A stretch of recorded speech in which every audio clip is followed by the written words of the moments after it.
Hello.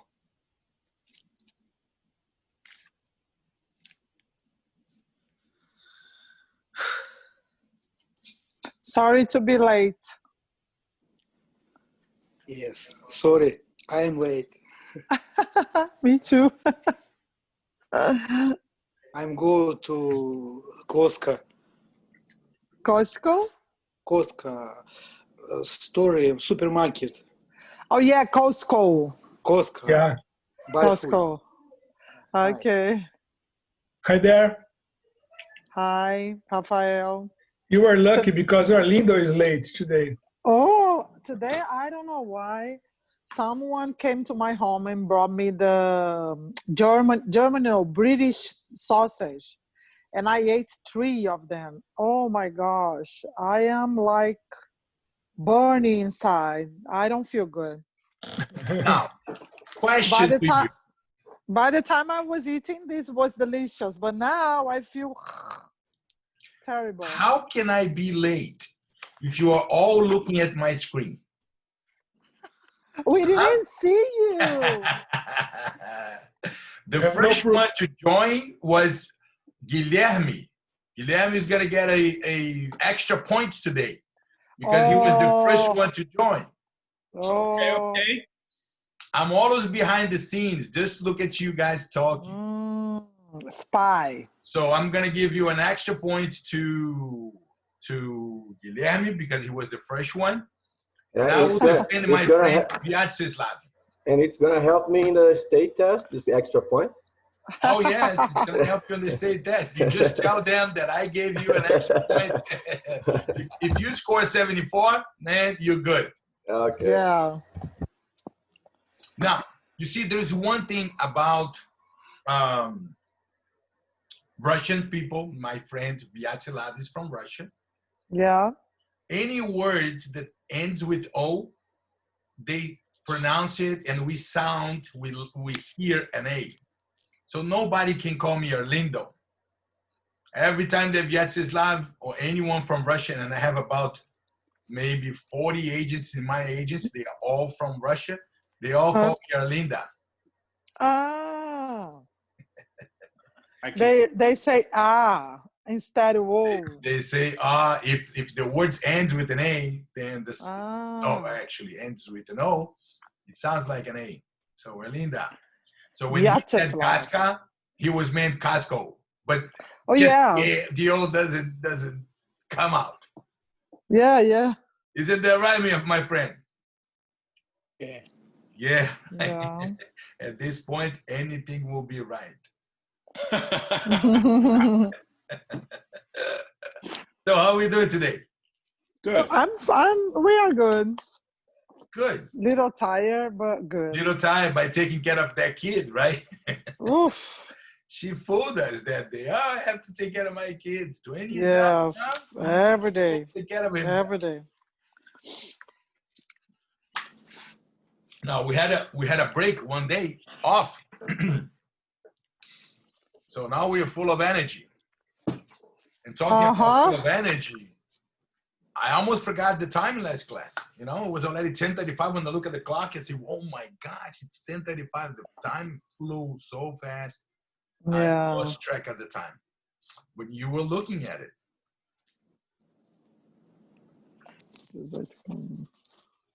It's today 14, right? Yes. Okay. Today is the 14th and also the second week of our class. Mm-hmm. And I'm assuming all of you are studying the highlights. Definitely. Yes, I am. Definitely. Good. I like that. So Definitely. on Sunday, nobody's going to say, oh man, I'm not ready. I'm not prepared. All right. So with no more delays, we're going to start it exactly where we stopped. And I'm going to go back a little bit so we can pick up the story here. So we were talking about the penalties, the violations, and the consequences of a violation. Uh-huh. Right? So if a member of the public has a problem with the licensee, he's going to file a complaint with the DBPRs. He's going to go to administrative court and And we learned that administrative court will take care only the licensee and the license. If that person believes that he lost some money and he needs a compensation, monetary compensation, he's going to go to a civil court. So the civil court will going to determine if he has rights to a financial compensation. Now, that's where this slide comes.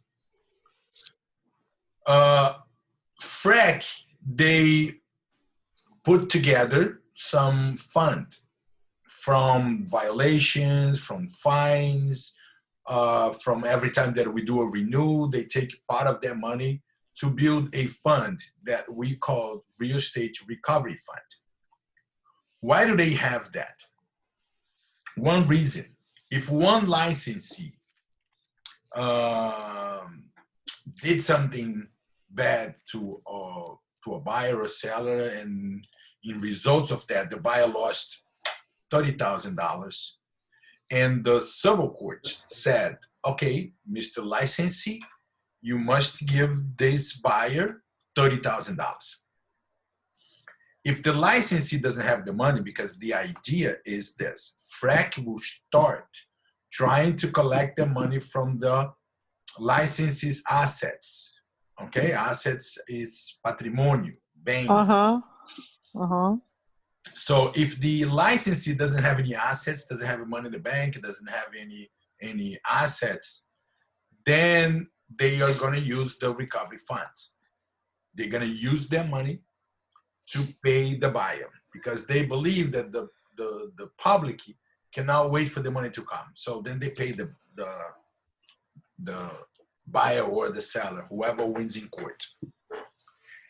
Now, what we need to learn about this is that what happened to the licensee if he must pay $30,000 and he doesn't have the money and he uses the real estate recovery funds.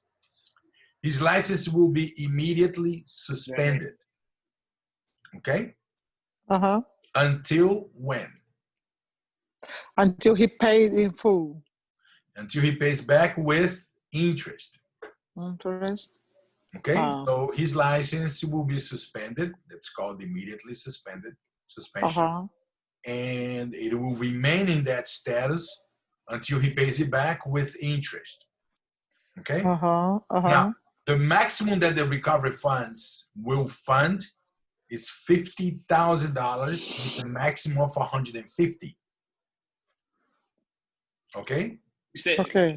Did you say a minimum of 50 or a minimum of one? No, maximum of $50,000 per violation. Okay, and a maximum of $150,000 per licensee. Gotcha.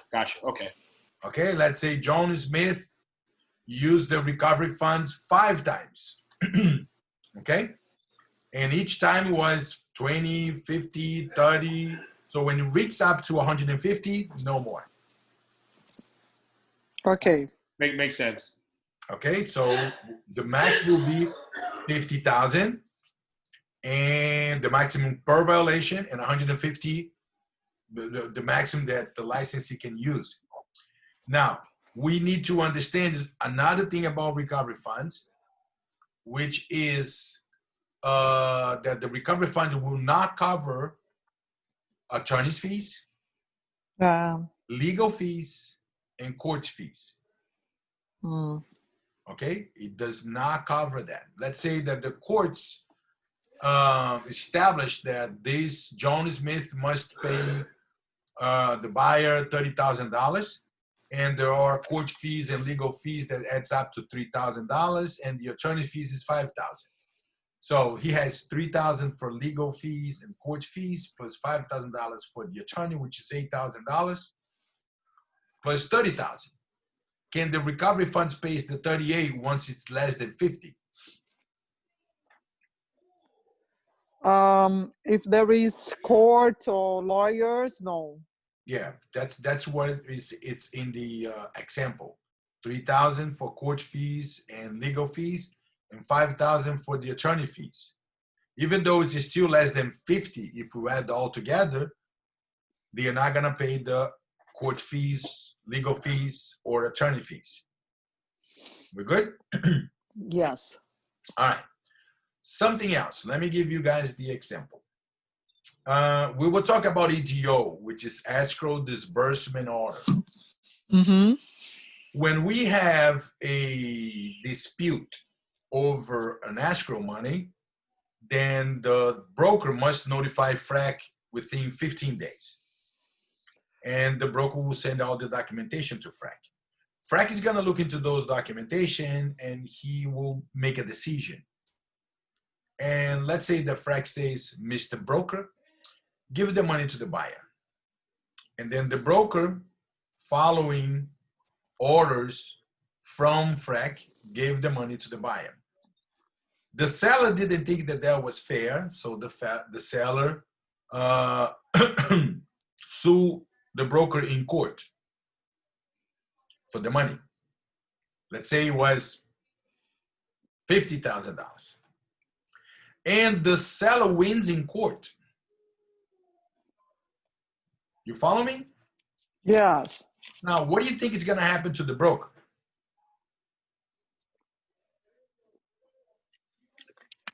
So the broker is co-responsible? That's my question. What do you think is going to happen to the broker? If he doesn't have money, is he going to use the recovery fund? And does he have to pay back? Is his license going to be suspended? What happened to the broker's license? Think nothing, because the broker follows the what the FREC asked him. Well, the broker has, nothing happens to the broker, right? Nothing happens to the broker because the broker did what he did following FREC's order. And in that case, which is the only case, FREC will pay for court fees, legal fees, and attorney's fees. Mm. That's the only case where FREC is going to pay for all of it. Because the broker did following FREC's order. Okay. Another thing about the recovery funds is that you cannot sue yourself. Okay? So let's say you're buying a property and you are representing yourself. And then you think that you did something bad to you and then you go sue yourself to get money from the government. Man, it's not going to work. No. Okay? But they might ask you that question. And if it was your spouse, the same thing. If you were representing your spouse on a purchase of a property, your spouse cannot sue you to get the money from recovery funds. This is fair. Okay? So it has to be third party. No, not the agent, not the spouse of the agent. It has to be somebody else. And they will stop funding when it reaches $1 million. Okay? $1 million? Yes. When it reaches $1 million of funding has been done, and then they will stop until they get at least $500,000 back. Let's look into this, okay? Okay. That's okay. We also already saw this. Recovery fund claims requirement. It's okay. We saw this. Yeah, so we saw that it has to be made, the claim must be made within 2 years of the violation and when it happens. And no more than 4 years after the violation happened. Now, the monetary limits are 50,000, like I said, and 150 against one licensee. We said that. Now, additional fee dropped funds reach $1 million, then they stop it. When the additional license fee charged in funds drop below 500,000, then they stop it. And when you reach back to $1 million, then they start funding again.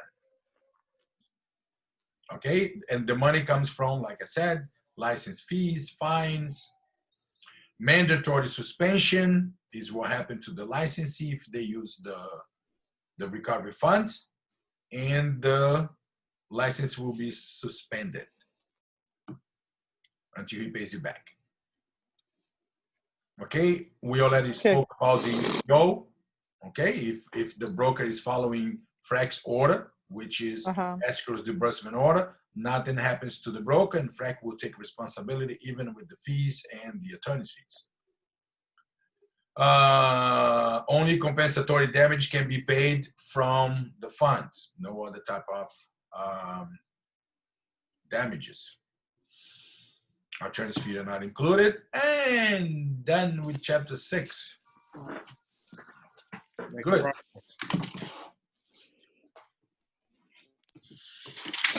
Are we going to chapter 7? We are going to highlights first.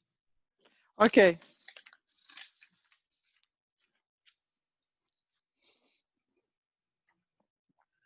Highlight chapter 6, right? Yes. The one with no questions. Sorry? The boring one with 2 questions. I didn't get your question, sorry. No, chapter 6, the boring one with 2 questions only. Oh, there's only 2 questions on chapter 6. Isn't that right? Let me check. I think yes. It is 2%. Yep, chapter 6, 2 questions. It is 2%.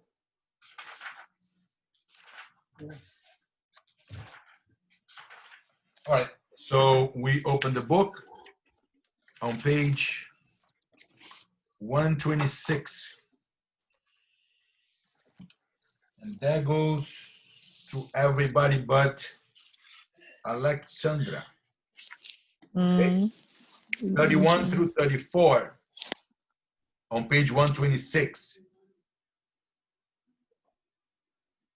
31. What? I said everybody but Alexa, and then I said 31 to 34. Then my Alexa add them up and gave me the results. No, I just put 126 the page, and I'm waiting you tell which number. No, I'm talking about my Alexa here. The other Alexa. Oh, The other Alexa. Alexa. I got it. All right, for you, Alexandra, 32 through 35. 32 to 35 on page 126, right? Yes. Okay. Now, page 129, and that goes to everybody. End of line 4 through line 6. End of line 4 through line 6. Page 130, and that also goes to everybody. Line 20 through 24. What page are you? 130. 130. Okay. Why? Which line?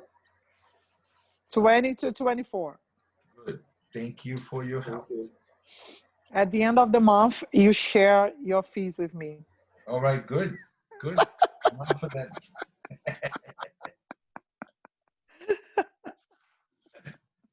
All right. So, Alexandra, you open the page on 135 and everybody else on 136. Okay, 135. Don't say you're going to confuse them. 136 to everybody. I'm going to.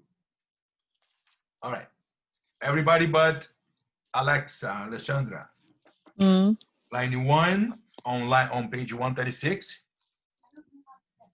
And then, Alexa, stop it. And she's then, jealous. Yeah, she's jealous. Yeah, because I never have another one in my life. Even if it's for only 30 days. Right? All right. End of line 9 through line 11. Okay? Now, Alexandra, go to you on 135. Line 1. And end of line 9 through line 11. Okay. Now, page 137 to everybody but Alexandra.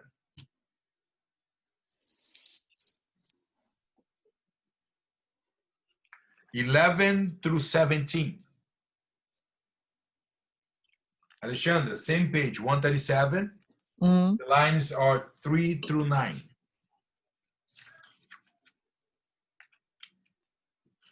okay. Now, page 139. To everybody? Yes, it's gonna be to everybody, the fresh one, okay? 139, Mm-hmm. line 1 through the beginning of line 2. Mm-hmm. Now, to everybody but you, Mm-hmm. 18 through 22.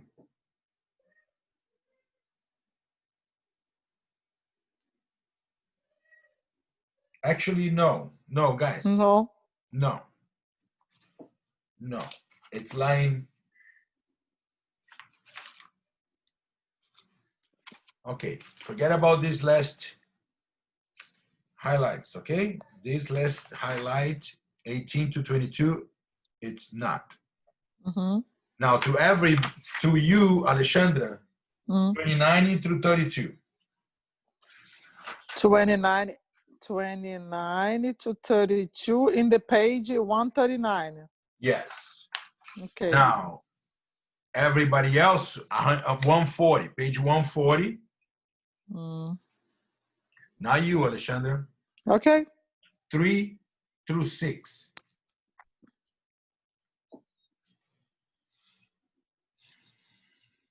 Now,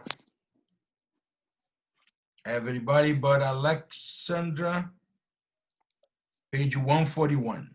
You can open on 141 also, Alexandra, but don't highlight anything, okay?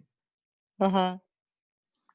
Now, guys, 141. You're with me?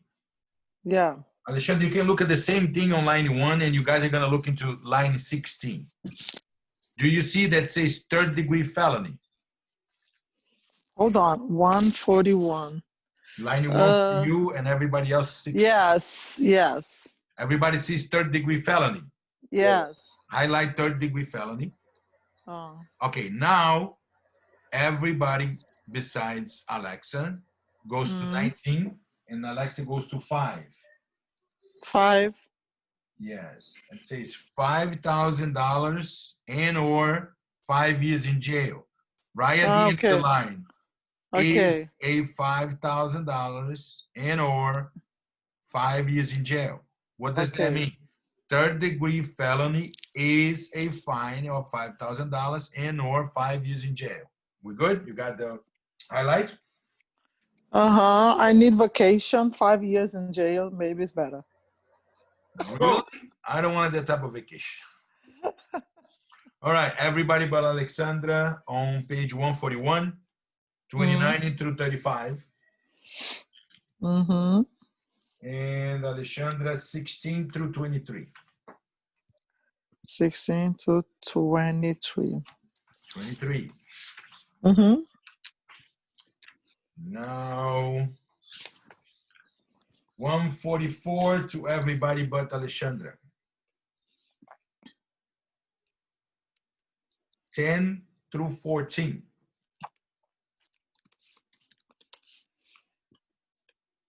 On the same page, 22 through 28 and 34 through 46. Okay, now just for Alexandra. 143, 39 through 43. 144, 7 through 14. Same page, 20 through 32.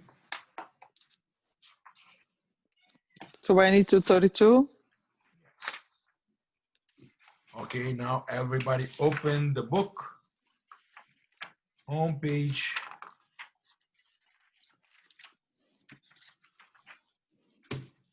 1:53, and do the quiz. 10 minutes. 1:53.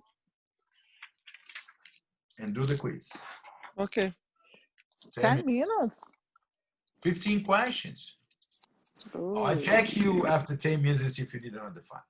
Okay.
Hold on.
All right, we ready? Yes, maybe no? Ready? Let's go for it. All right. A person is eligible to seek recovery from real estate recovery fund if that I put C.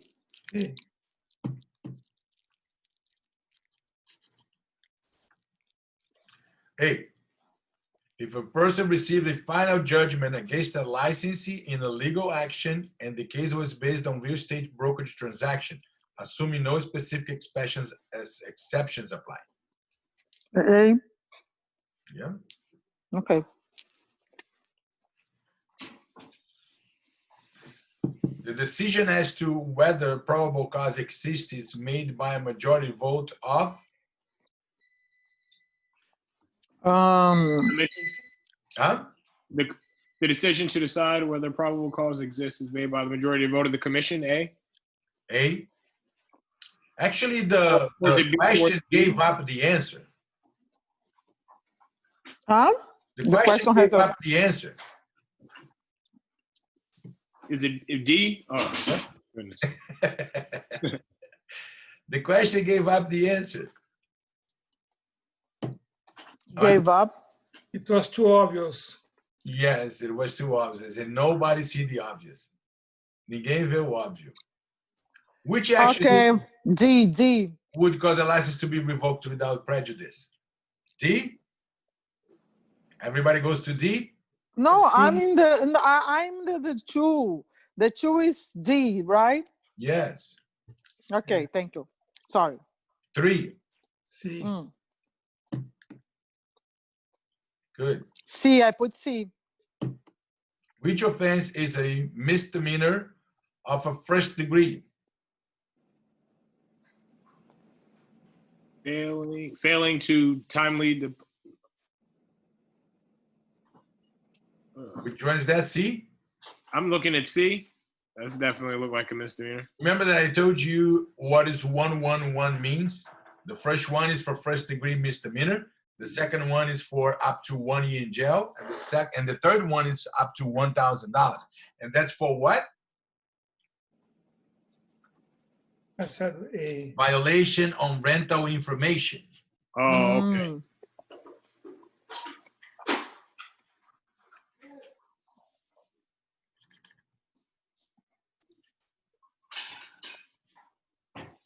So the answer is C. It's A. A. A, yes. Yeah. I thought it was C just looking at it. Okay. Gabriela, can you please turn on your camera? It's on. It's just not working.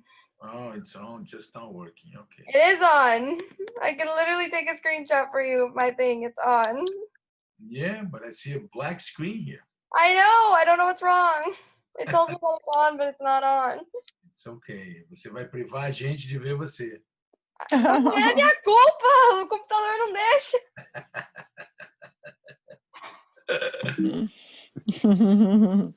All right. Eu tô aqui. Eu tô vendo.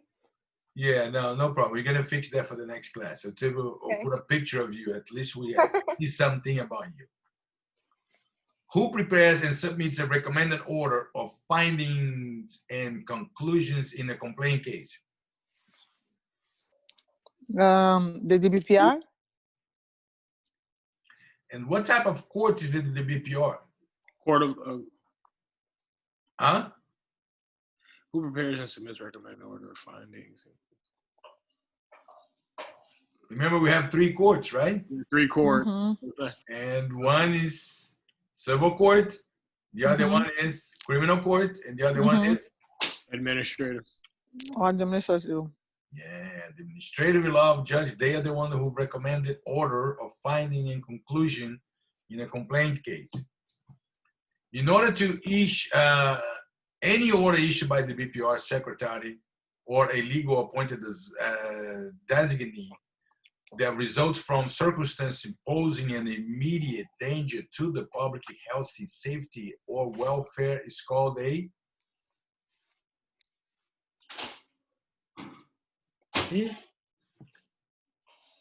no. A petition for review.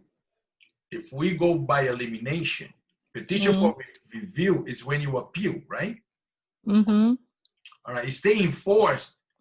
Enforcement is when they suspended your license and then you appeal and then you ask to stay in business until the Court of Appeals makes the last decision. And license is not going to be revoked. It's not. They're not going to revoke your license. So it's a summary suspension. Arlindo, number 5 is B, right? Yeah. Okay. All right. A buyer gives the broker $47,500 for earnest money deposit. The broker defrauds the buyer of the $47,500. The buyer sues the broker and is awarded a judgment in the amount of $62,500 for the original $47,500, plus $15,000 for punitive damages. Because the buyer was unable to collect the judgment from the broker, the buyer requests relief from the recovery funds. How much can the buyer receive from the recovery fund? C. Which one? 50,000. C. 4750. Because it's 4750. only for the money. It's Oh, for sorry. compensation damages, Ah. right? Not punitive damages. Oh, okay. So he's gonna get his $47,500. Okay. Okay. The DBPR is authorized to investigate a written complaint filed against a license.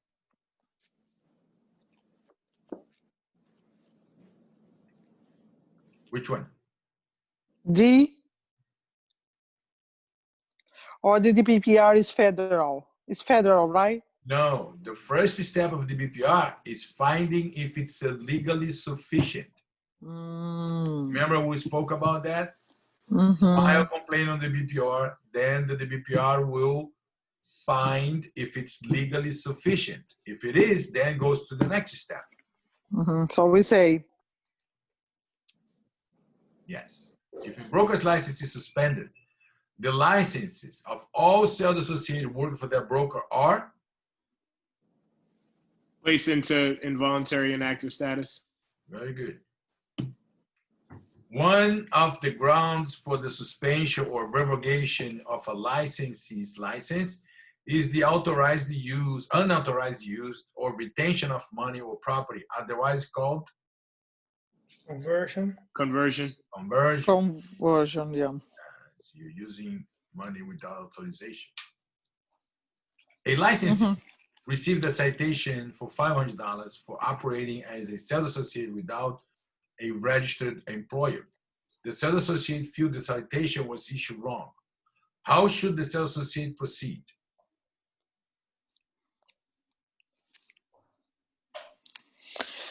I said B. B. I was close. You were close, yeah, because A very close to B, right? No, it's because 30-15 are close. All right. When payment from the recovery fund is made to satisfy a claim against a licensee and the claim was not the result of a broker complying with an ethical disbursement order, the commission action against the licensee must be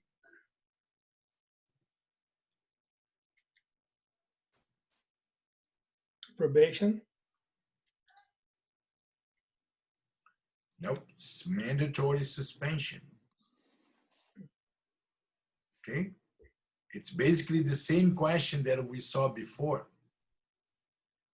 If we use the recovery funds and the recovery funds was used not as a result of EDO, ethical disbursement order, then the licensee license will be suspended. It's a mandatory suspension. Florida Statute 455 requires a real estate licensee to notify FREC of a conviction, plea, or adjudication of a crime within how many days? 10. 30 days. The Florida Real Estate Commission may not impose which disciplinary penalty? Prison. Everybody got Ufa. it right? Ufa. I'm praying for this question comes to the test. The Florida Real Estate Commission may not impose with disciplinary penalty, imprisonment, probation, administrative fine, denial of a license application. The collective amount to be paid from the real estate recovery fund as a result of any one real estate transaction may not exceed G. 150,000. 150,000.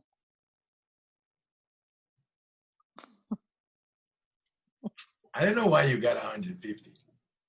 Because the Hold maximum on. that they pay for Hold violation is 50,000. Oh yeah, but hold on. The collective Well, amount that's of it. payment is of any one real estate. Oh yeah, For one 50,000. transaction. One transaction, 50,000. B. But you have no chance when you do your test.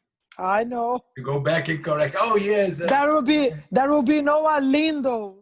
No. No. Look at that. Pay attention. Yes. And the most important thing, I'm gonna put it in here, very big, so you guys will remember that. And I will see if I can. Lindo, you will be not there, but if there is some question similar that we are doing now with you, certainly we will remember what are you saying. Oh yes. Yes. Remember that? Read the what? Full question. Yes. Full question. Yeah, I got Read it. the full question. If you want to add, you also can read the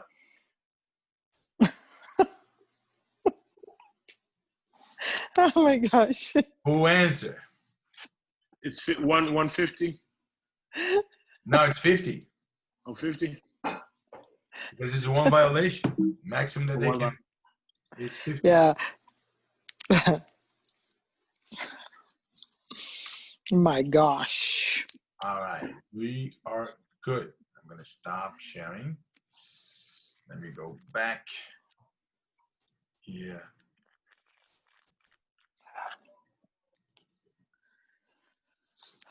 My son today told me, Mom, you don't need to do that. And I say, but I start to do, and I don't like to stop in the middle of the way. But you never know when you need You are wasting your time. And I say, no, I'm not. Arlindo will help me. Who is Arlindo? it. Are you talking about the 20 years old guy? Yeah, my son. Mom, you are wasting your time. I say, no, you will see. I'm not wasting. Ay. Ay, ay. Okay. Chapter 7. Ufa, 4% of questions. Yes, 4 questions in chapter 7. So chapter 7 is about the federal and the state laws that are related to real estate. We were talking about the laws that was imposed by DBPR, by FREC. Now we have some federal laws and some state laws that we also need to learn about it. Now, I like this chapter. chapter It's 7, interesting. Yeah, it's history. I like. did you read it before? Many times. Oh, really? Good. Which chapter you say you like it? 6 or 7? 7. Oh, 7. I like civil rights, house rights. I like it. Now, the first civil rights that was recorded was in 1866 that prohibit discrimination based on race. Okay?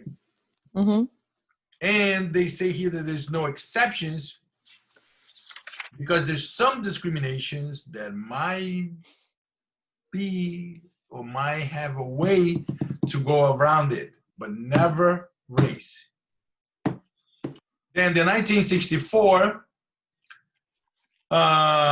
they prohibit discrimination based on race, which is the same on 1866. They didn't add the race. Race was already there. They just, reinforced. Then color, religion, or national origin. Okay, on public accommodations and public facilities, like government-run facilities. Okay.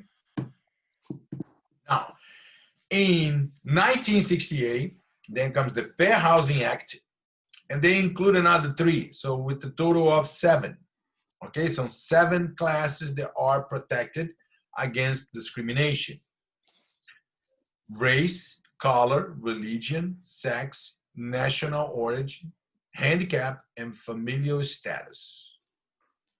Now, we saw on the first slide that race, no exception, which means that for religion might have an exception. And it might not be considered a discrimination.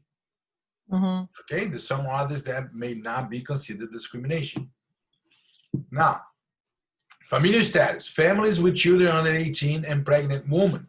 So the association cannot discriminate children under 18. Say, you know what? No, we don't want children here.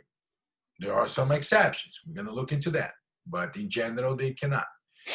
Handicap status, any physical or mental impairment that interferes with normal life functioning.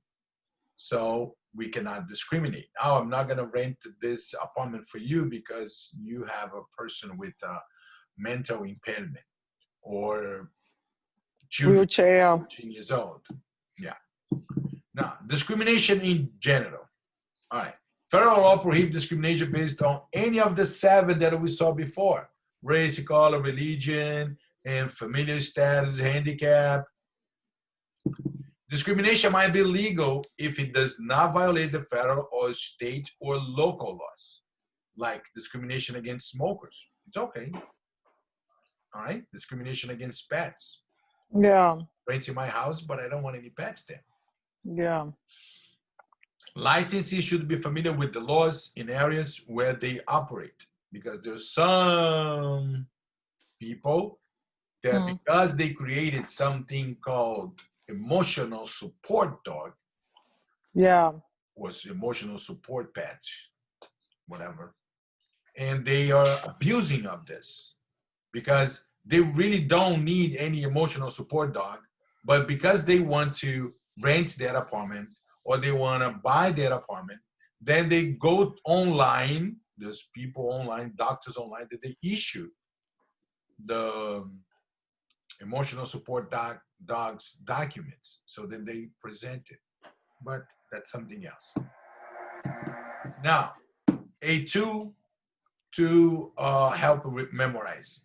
Fresh corn. I don't like those tools much. Fresh corn. Familial, race, sex, handicap, color, religion, and national origin. So it's gonna be hard to remember the fresh corn. Now, fair housing poster. Every office must have a fair housing poster posted on the wall. If they don't do them, it might be used as an evidence of discrimination in a complaint. Okay, so every office must have the housing, fair housing poster on the wall.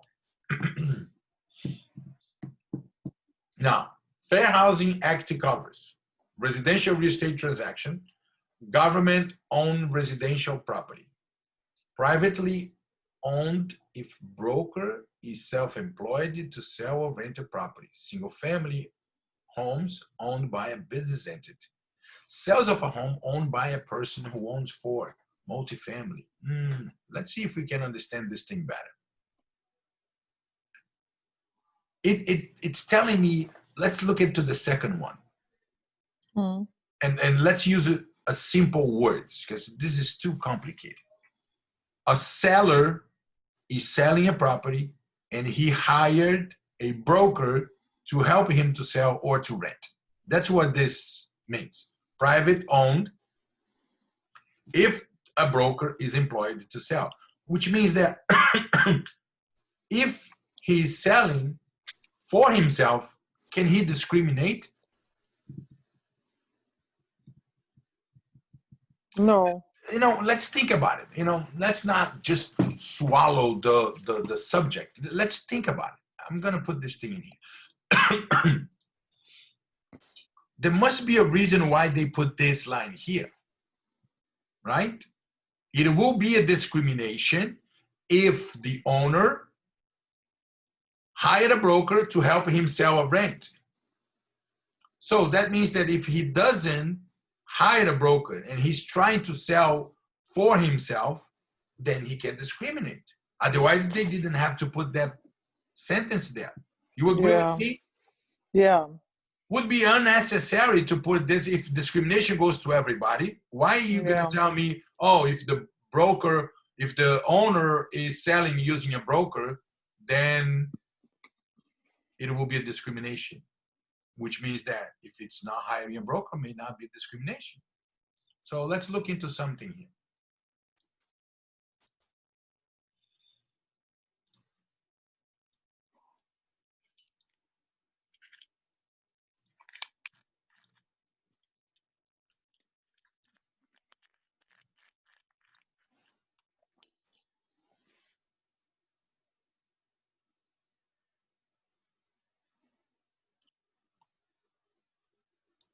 All right, you guys know what this is? It's a street with no outlet. It's a cul-de-sac. Never say cul-de-sac in front of a Brazilian because it's not going to sound very good. But that's what it is. It's a cul-de-sac. En français. That's how it's called, you know? A dead-end street with a circle at the end, it's called cul-de-sac.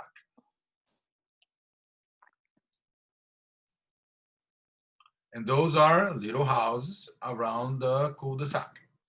Now let's assume that I own this property here and I'm trying to sell it.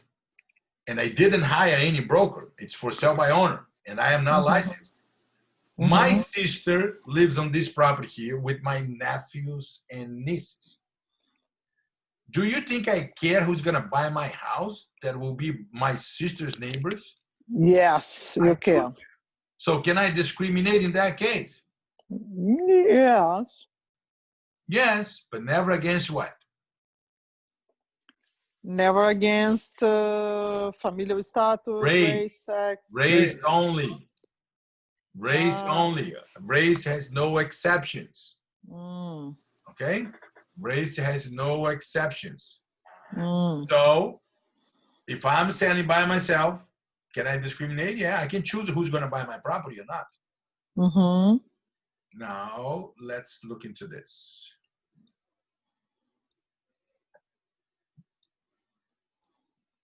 This is a multifamily, a 4 units building. Okay? Mm-hmm. And I live right here. And I'm trying to rent this apartment here, right on top of my head. I'm not using a broker. Can I discriminate in that case? You know, choose who's going to rent the apartment on top? If you had no broker, Yes, I have no broker. Can I discriminate race, never. Yes, I can, but never against race. Never against race. Yes. So Very good. Now remember, what are the exceptions? Number one, I am trying to sell or rent it by myself. uh-huh. Number two, up to 4 units only. If it's a 5 units, if there is one more unit right here, Mm-hmm. then that's 5 units, that doesn't count. Then even if I'm trying to rent it by myself, I can discriminate. Okay? Mm-hmm. So those are the exceptions, okay? Now, there's another exception. Let me point that out to you guys. There's a church, let's say a Baptist church. And right next to the Baptist church, there is a small building with 12 units that is owned by the church. Mm-hmm. And the church rent those apartments for people who are member of the church. Mm-hmm. Then I get there, I'm not a member of the church, and I'm trying to rent. Can the church discriminate against me? Or if he says, let's not use the word discriminate. If he decided not to rent it from me because I'm not a member of the church, can that be a discrimination? Yes, it can be. No. No. Not a discrimination. No. Okay? No. Now, if I become a member of the church and he says no to me, then it will be a discrimination. Okay? In case of a religious, they can choose they're going to rent. If this is a rule, a policy that works for everybody that comes to try to rent. Okay? Is it clear? Uh-huh. All right, good. What is the difference between race and colors? I don't understand this difference, because in Brazil we don't have this kind of difference, you know. Yes. You are a person, that's it. Doesn't matter if you are handicapped, if you are women or men, etc. But you guys have this thing like color, race. I don't understand too much the difference, you know. To me it's like something like, why, you know, it's incredible. Yeah, well, I think the difference between those things is race. It's gonna be Hispanic, Latino, and the color is white, black, something like Or that. yellow. but it can also etc. be included, you know, because then there's Africans that will be also a race. It's not much about it has its similarity, but let's try not to dig into that. They're not gonna ask you all the details about this, but what you should know is that when we have discrimination, example, the act of the Civil Act of 1866 was defending whom? I think it was the black people. No, 666. race. Race. Yeah, race. Race. And 64. Yeah, then they included another 4, another 3, and it became 4. But my question was 1866. That will be the most popular question. Okay, 1866 is for race. Race. Okay. All right, now let's talk about housing for older people. Now, we know that there are some buildings that they are 55 and older, which means that if you try to rent or buy an apartment and you are not 55 and older, they can deny your application. That won't be a discrimination. Okay? They can deny your application and that won't be a discrimination. Here, Because I live in the Boca. policy of the building that only for 55 and older. Yes. I live in Boca, and here has a lot of 55 plus communities. Yes. A There's a lot. bunch of them. Yeah. Right here in Hallandale, also there's many buildings there that's for 55 and older.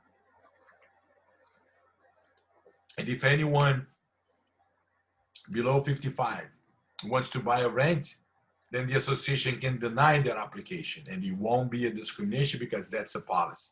As long as they have at least 80% of the units occupied by one or more 55 and older. Now, special exemptions, religious. I told you about the religious. And private clubs might restrict units to its members, right? You're a member of a club, and then because you're a member of a club, you can rent. They have one, what is it called? Igloo. It's not an igloo, it's something similar. You know, if you are not a member, you can rent. I live here in Orlando, and my daughter studied in Monverde Academy. And in Monverde, there is a very high gated community. And I was trying to go there one time, and they asked me to buy, but they told me, we are going to collect your background check.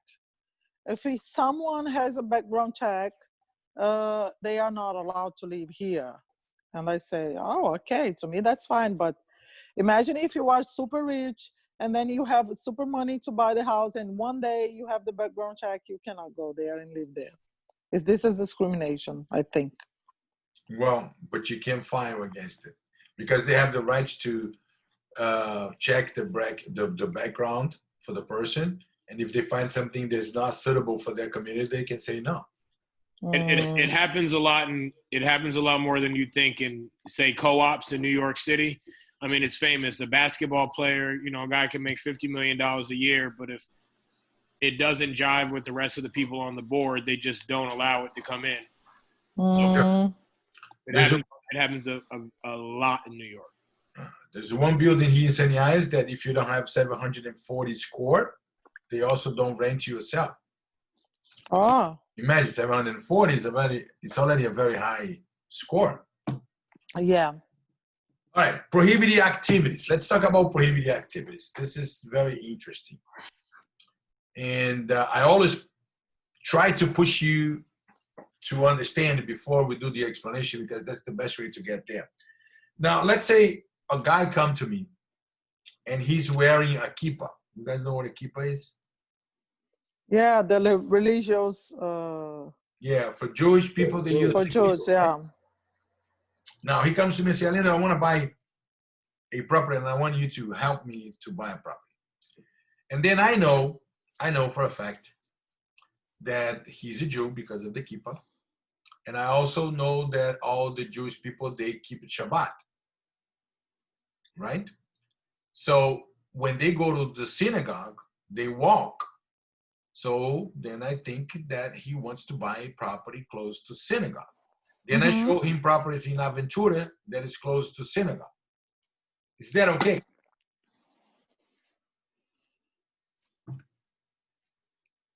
Yes or no? What do you think? No, it's okay. Give me don't one see a second problem. while you think. I'll be right back. I don't see a problem in showing. That was his question, right? Can I show him the property? I understand what Arlindo want to say. Arlindo maybe is wanted to segregate this person close by to synagogue. So this person can live where he wants, not just inside the group and his group. I think is that the spirit of the question.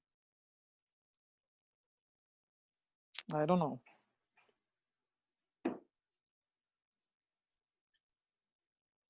Yes, I don't know. That's Did you heard heard what you. I did you Yeah, I heard okay. Heard you. When I leave for whatever reason, I mute myself and I cut my screen, but I still hear everything you guys say. And think. I think. All right.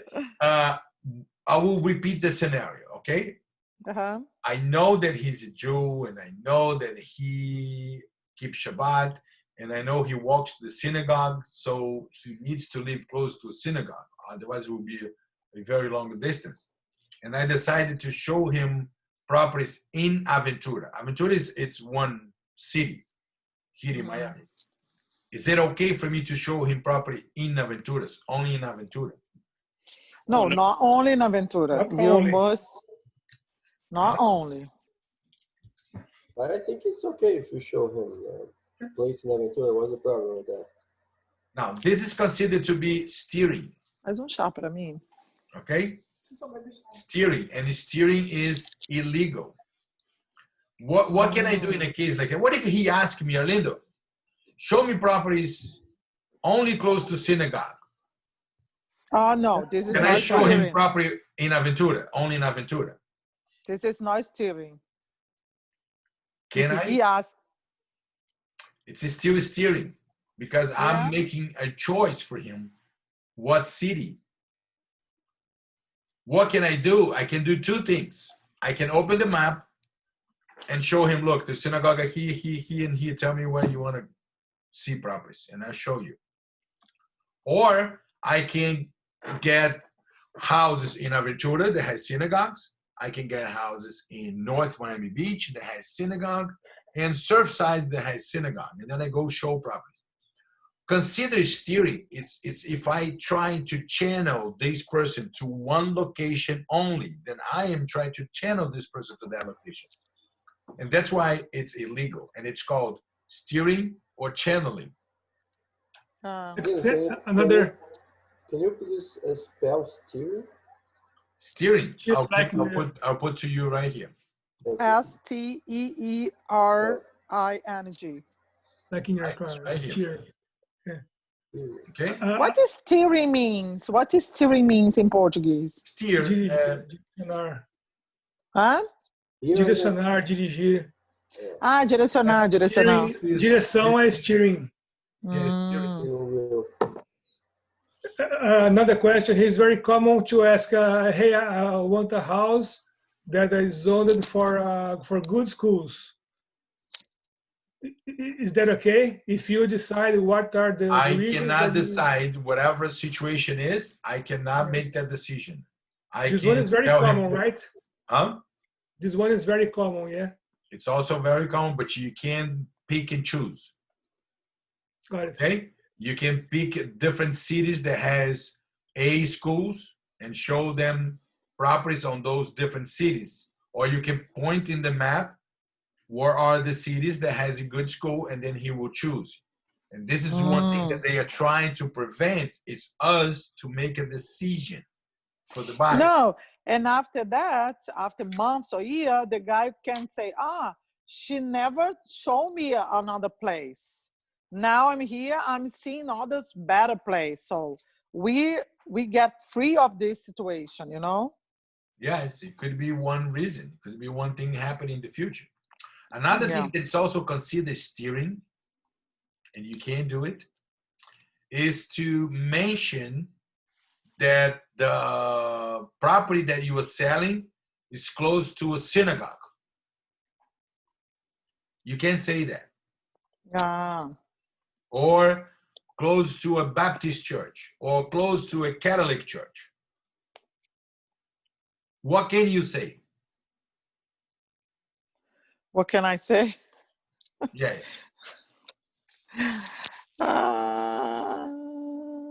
It's close to a worship house. That is okay to say. Worship house could be synagogue, could be Baptist, could be Assembly of God, could be Catholic, then you're not steering. Okay? What you cannot mention is that it's for close to a synagogue or close to a Baptist church. Then you can't say it's also called steering or channel. Okay. Okay? Hey, Now, can I ask one more? huh? Can I ask one more? Sure. Very, very common here. They say, hey, you should buy this house here because you see that place across the street is going to be a Disney hotel in some years. Is that okay? Yeah, no problem. But you can never Okay. say you should. You just tell them the facts. Yeah, okay. Okay? They're gonna build. As far as you know, in the And best that's way. part of our chapter 16 when we talk about appraisers. There will be one Okay. scenario, which is anticipation. Okay? And that's part of our due diligence. You are anticipating, right? We know here Cool. that close to 163rd, the Palmetto, A63rd Palmetto, and 75th Highway, they're going to build a huge shopping mall. Huge. They're gonna have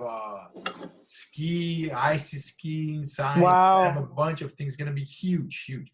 I think they were talking about 60,000 acres. I would love to live in Miami. Yeah, no, I love Miami. So, what are we anticipating here? That when this property is ready, the properties around, the price is going to go up. So that's a principle of anticipation. And this is okay. You can tell them, look here, this property here is in a good location because they are going to build a big plaza here. And then you can say that, okay? Now, another illegal action is called blockbusting. Let me put it on here so you guys can see how you write it. Blockbusting. What is a blockbusting? Tell you what it is. I am eager to get the listing from Joseph. And I've been trying to get this listing for 3 months and Joseph doesn't give it to me. And I want it. And I know he wants to sell, but it's been hard for him to make the decision to sell it now. He's always waiting for something bad, a price goes up. And I have bills to pay, I need that listing now. And then I come to Joseph and say, you know, Joseph, I gotta tell you something. I've heard there is a group of people that belongs to a minority class. I'm not going to say that. So there's a group of people, and then I'm going to say what group of people would that be, that they are moving into the neighborhood, and that's going to cause the price to go down. So if you don't sell it now, the price is going to be lower, and then you're not going to get the money that you could get today. You know? What is blockbusting? It's when I spread rumors that a people from a minority class are moving into the neighborhood that will cause the price of the house to go down. That's called blockbusting. We got it? A bunch of Martians are coming. Yes, people from Mars. A good example. It is a good example, yeah. From Venus. When they come, they don't look nice. Yeah. They're very ugly with antennas here. But it's like you're spreading some rumors, some false rumors. Yes, that a group, a people from a minority group is moving into the community. And they ruin the place or the value. Yes. Okay. Now, another one, it's not about us. Now, remember that those two is about us, licensees. I cannot show people property only in one city. I cannot pick and choose where he's going to buy, number one. Number two, I cannot spread rumors that the price is going to go down because of majority class. That's all about me. The third one, it's not about us. It's about banks and insurance company.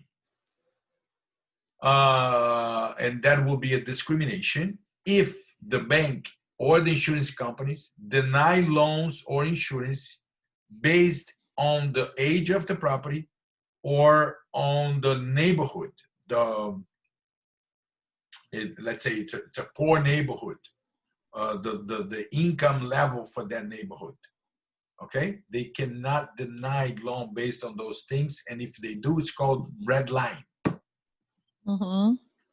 Red line, deny loans or insurance coverage or different terms and conditions for homes in certain neighborhoods. Okay, if you guys want to take a picture of that, you can.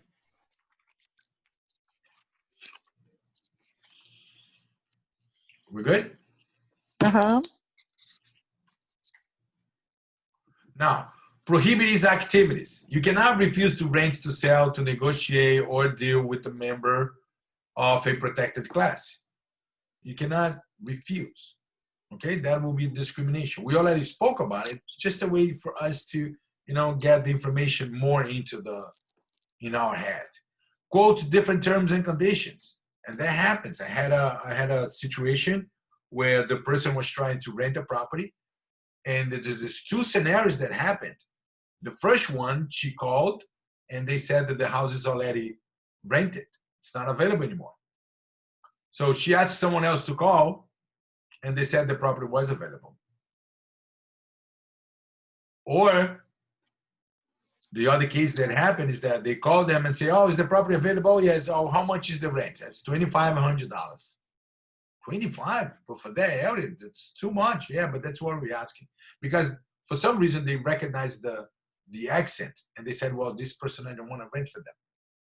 And then she called somebody else to call them and find out if the property is available, how much the rent.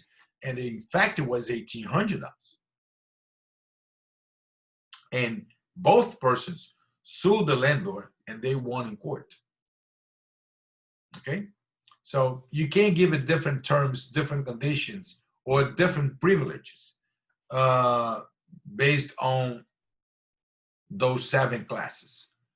Advertising houses available only for people of certain race. Hey guys, we're building this community, very good for Cuban people. Can I do that? No, right? Because it's Cuban. What if I say, very good community for Hispanic people? Is that okay now? No, it's still not okay. All right. Deny membership or use of any real estate service. You can't do that. Make false statement concerning availability or housing for its inspection, rent or sell. We already mentioned that. Now, the enforcement of a Fair Housing Act is that complaints will be filed with HUD under the Fair Housing Act. It's 1 year limited for anybody to file a complaint. The action taken by the Department of Justice and the responsibility and liability of the real estate licensees. So we have to be careful, okay? The Florida Housing Act, they have the same 7 protected classes. Which are they? Let's see if it's here now. Race, color. Race, sex, handicap, color, religion, and national origin. Fresh corn.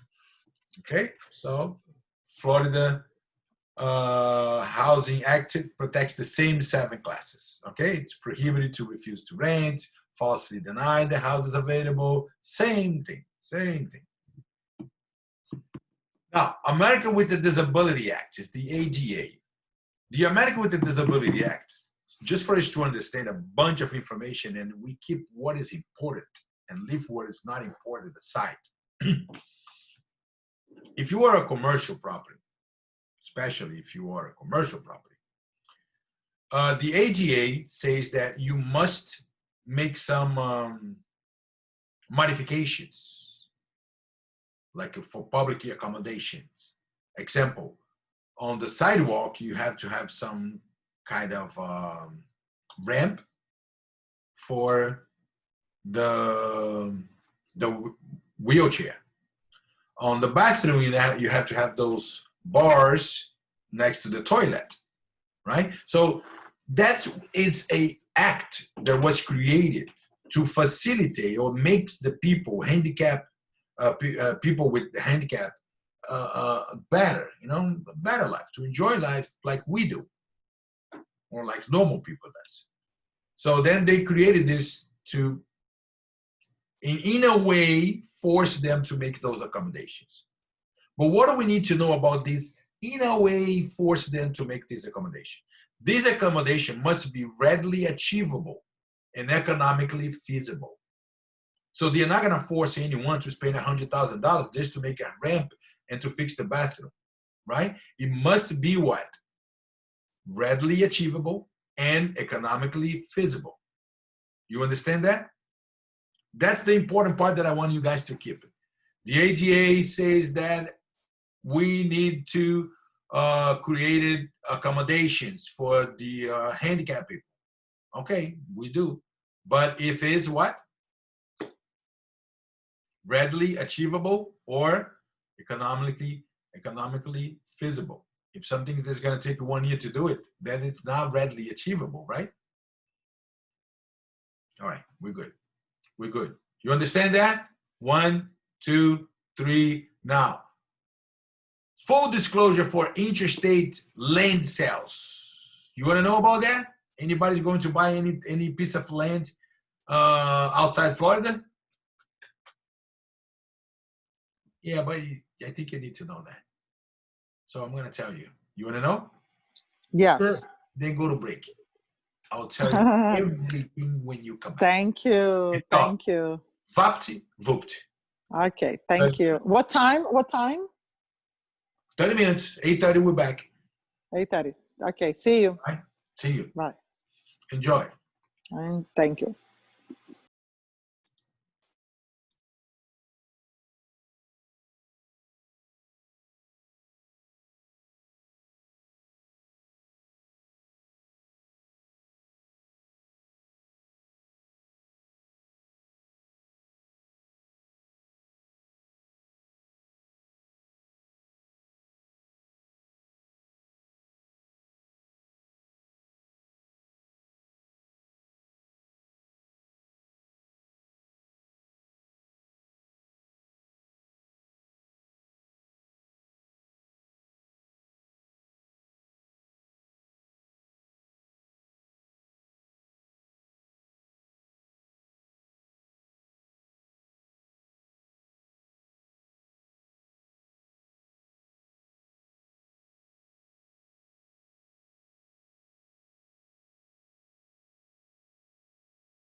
Gabriela, I can see you,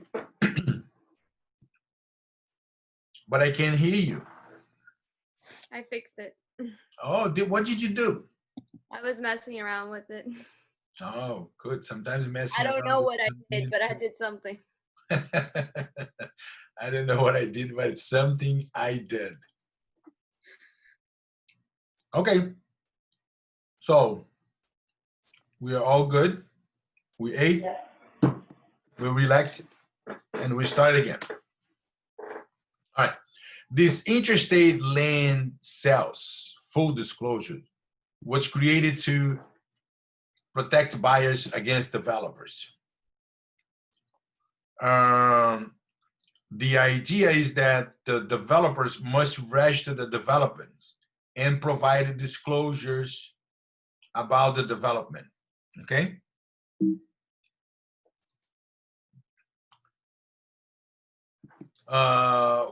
The registration requires that the developer must register subdivision of 100 or more lots. So if they are dividing the land in 100 or more lots, then they must register subdivision. And they must provide a property report. Developers of 25 or more lots must provide the buyers, right? Purchaser, the buyer, with a property report disclosure before they sign the contract. And the buyer has 7 days to cancel.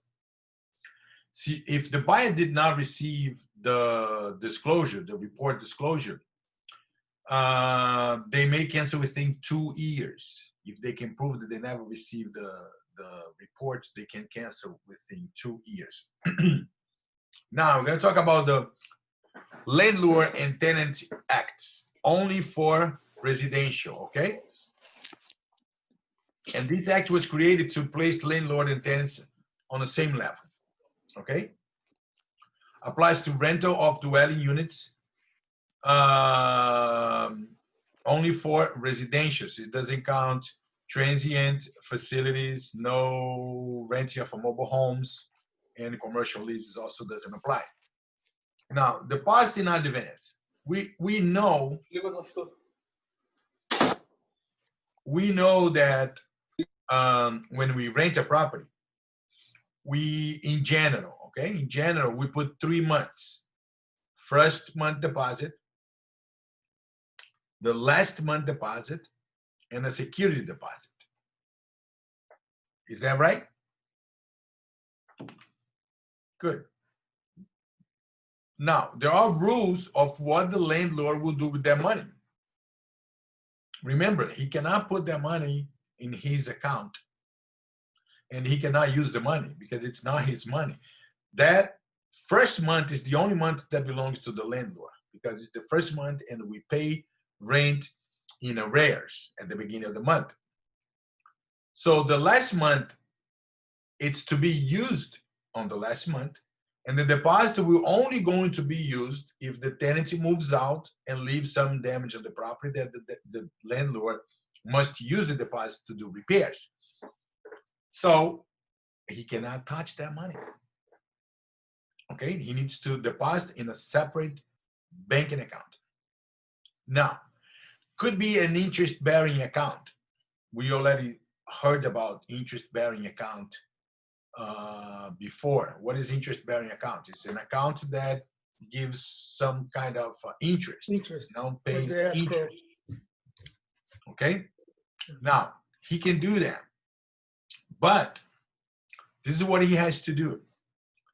At the end of the term, when he must give that money back to the buyer, he must give him either 75% of the annual interest that he earned or 5% interest, simple interest of the deposit. Let's make a box here so we understand that. Oh, okay. You put him in black. I'll accept it. I'll change the color to white. Okay, let's say that they put $10,000, okay? Let's assume that they got 10%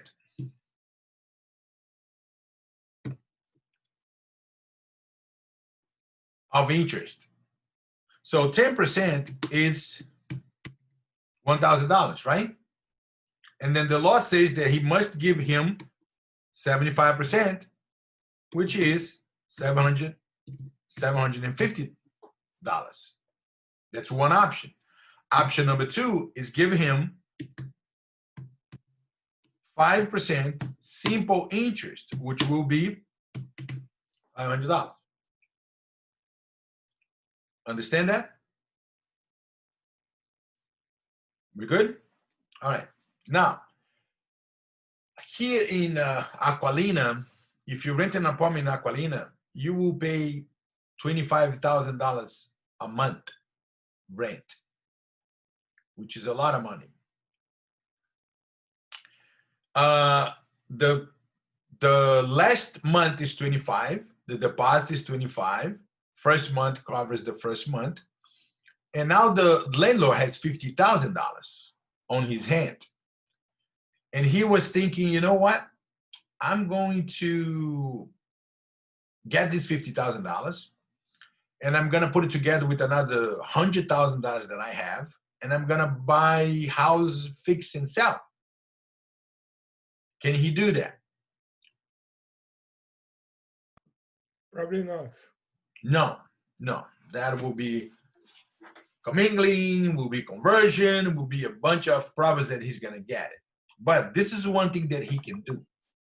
He can post a surety bond in a circuit court in the amount of $50,000. Now, do you guys know what surety bond is? No, I don't. It's like a promissory note that he purchased. Let's say he goes to the circuit court, and for $1,000, he buys this surety bond of $50,000. Then he gives that to the tenant. Okay? What happened is that if the end of the term of the agreement, the landlord, for any reason, doesn't have the $50,000, then the tenant goes to the circuit court and cash, because that's like a promissory note. He goes there and then the court will give him $50,000, and then the court is going to go after the landlord. So if you have a question that says, when can a landlord commingle the money? It's when he purchased a surety bond in a circuit court. You understand what that is? There's three things we're talking about here. Four. Number one is that he must deposit the security deposit in a separate banking account. Number two, it could be a interest-bearing account.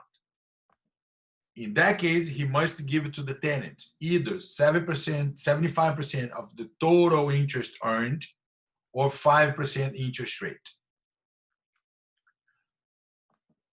Third is that he can place a surety bond in a circuit court in the amount, because the circuit court is not going to give anything more than $50,000, in the amount of the money that he's using, and that he can use that. Any question about this? Nope. Good. That's what it says here. Okay. Hold the money in separate interest-bearing account, Florida bank, and pay the tenant 75 or 5% simple interest.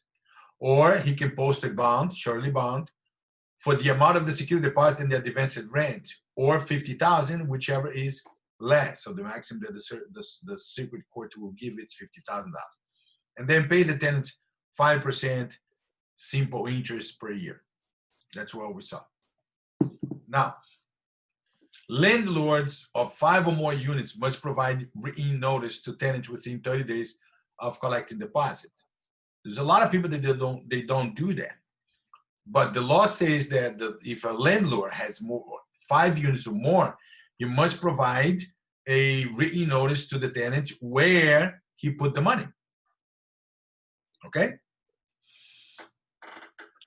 Broker property management. If a broker holds the fund on behalf of the landlord, the broker must abide by licensing law regarding escrow funds, meaning he needs to keep that money in a separate account. Now, just to illustrate, it would be good to have a separate escrow account for sales and for rent. Deposit and advance rent are trust funds that must be deposited into the broker's escrow account, not in his business account.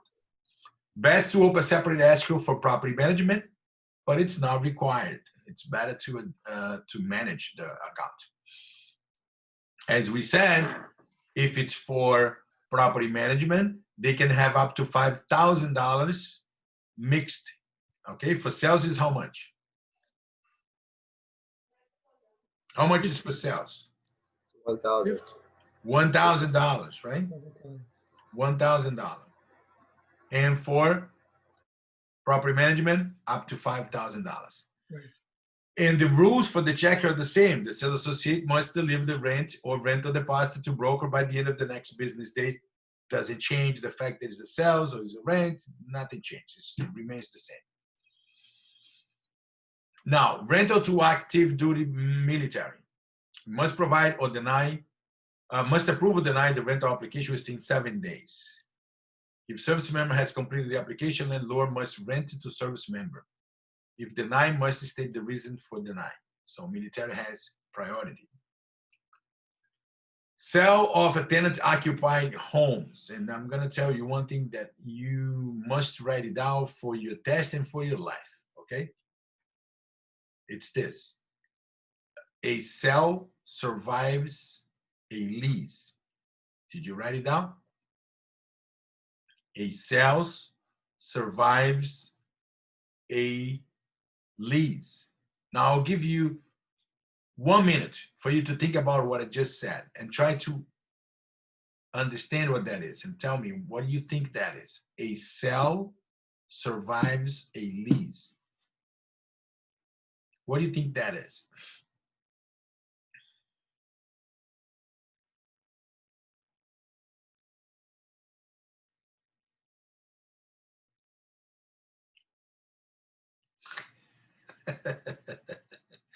I see Alexander smiling. And show me your tongue. I can't hear you. I can only see you. I am doing dinner to my kids. I have in class. You are in class. Sorry. I can smell the food. Yes. All right. Anybody has anything to say? Yeah, No. it's unless we say this at least. Go So ahead. just because the home is sold, it doesn't mean that your lease expires. Very good. That's what it is. And this is important for your test. And there's a chance that you're going to find a question like that because the state wants to make sure that you know that. Because that could cause a big trouble, okay? For you, for the tenant, for the landlord, for the seller. Let's give an example so you open your minds, okay? I am the sales associate. I'm representing the first guy in line, which is Rafael. Rafael comes to me and says, Arlindo, my lease is about to expire, and I believe now is the time for me to purchase my own home. Can you help me? Yes. So what do I know so far from Rafael's information is that he has an intention to occupy the property, okay? But I'm not paying attention when I look at the listings. There's a bunch of listings that match Rafael's criteria. He tells me, Arlindo, I want it in Aventura, and I want 2 bedrooms, and I want up to $350,000. I want it with a 2-car garage. So I'm concentrating on the criteria that Rafael told me. And I'm not paying attention that 2 properties that I found, among the others, are rented. And we are going to close in December because we are in October. For the whole process in December, we're going to close. But the lease for both of them, one will expire in March and the other one will expire in April. So Rafael comes to the property, and all the 10 properties that I showed it to him, he loved 1 property, especially his wife. Loved that property. That's the one they want to buy. Now we put a contract to negotiate the terms, negotiate price. Now we're going towards closing. And then the title company send the information that there is a leasing, outstanding lease, and Rafael won't be able to move into the property. But Rafael already gave a notice to his landlord that he's going to move out. The landlord already rented his unit to another person who's going to move in exactly the day after that Rafael moves out. Do we have a problem here? Yes, we do have a big problem. We have a big problem. Big problem. That's why I tell you guys. Fall effect. Huh? Fall effect. Yes. Now that's why I tell you there's a lot in our course here that it will help us in our career, not just to pass the exam. This is something very important. I've seen agents making that mistake. They don't look into the fact that the house is rented and the potential buyer wants to move in. And if the house is rented and the lease, we're going to see about this on chapter 8. Yeah, I believe it's chapter 8. Yeah, because this is 7. In chapter 8, is that if the lease didn't expire, then the tenant has all the rights to stay in the property until the lease ends. So meaning the new buyer cannot tell the tenant, I'm the new owner, I don't want you here, leave. That's why I said a lease, I'm sorry. I said 2 times and 2 times I said it wrong. Yeah, no, I got it. Survives the sale. Really? Yeah. A lease Okay. survives the sale. Makes sense now. Okay? So if you write it down, if you wrote it down, write it again. A lease survives the sale. All right. Now, we have obligations to maintain the premises. The landlord must meet the health and building codes. Working heat and running hot water, they must provide that. The extermination, garbage collector, working smoke detectors, those are responsibility of the landlord. And the tenant must also meet the health and the building codes, use reasonable care in operation of equipment, refrigerator, stove, and not disturb peace of others. Those are the obligations. Now, this is another thing very important. How can the landlord access the premises? Now, let's say the next guy in line, he is Gabriel. Gabriel owns an apartment, and he gave me the apartment for sale. And there's a tenant there. There's a tenant living in the property. Now, I need to show the property. If the tenant decides not to cooperate with me, can I show the property?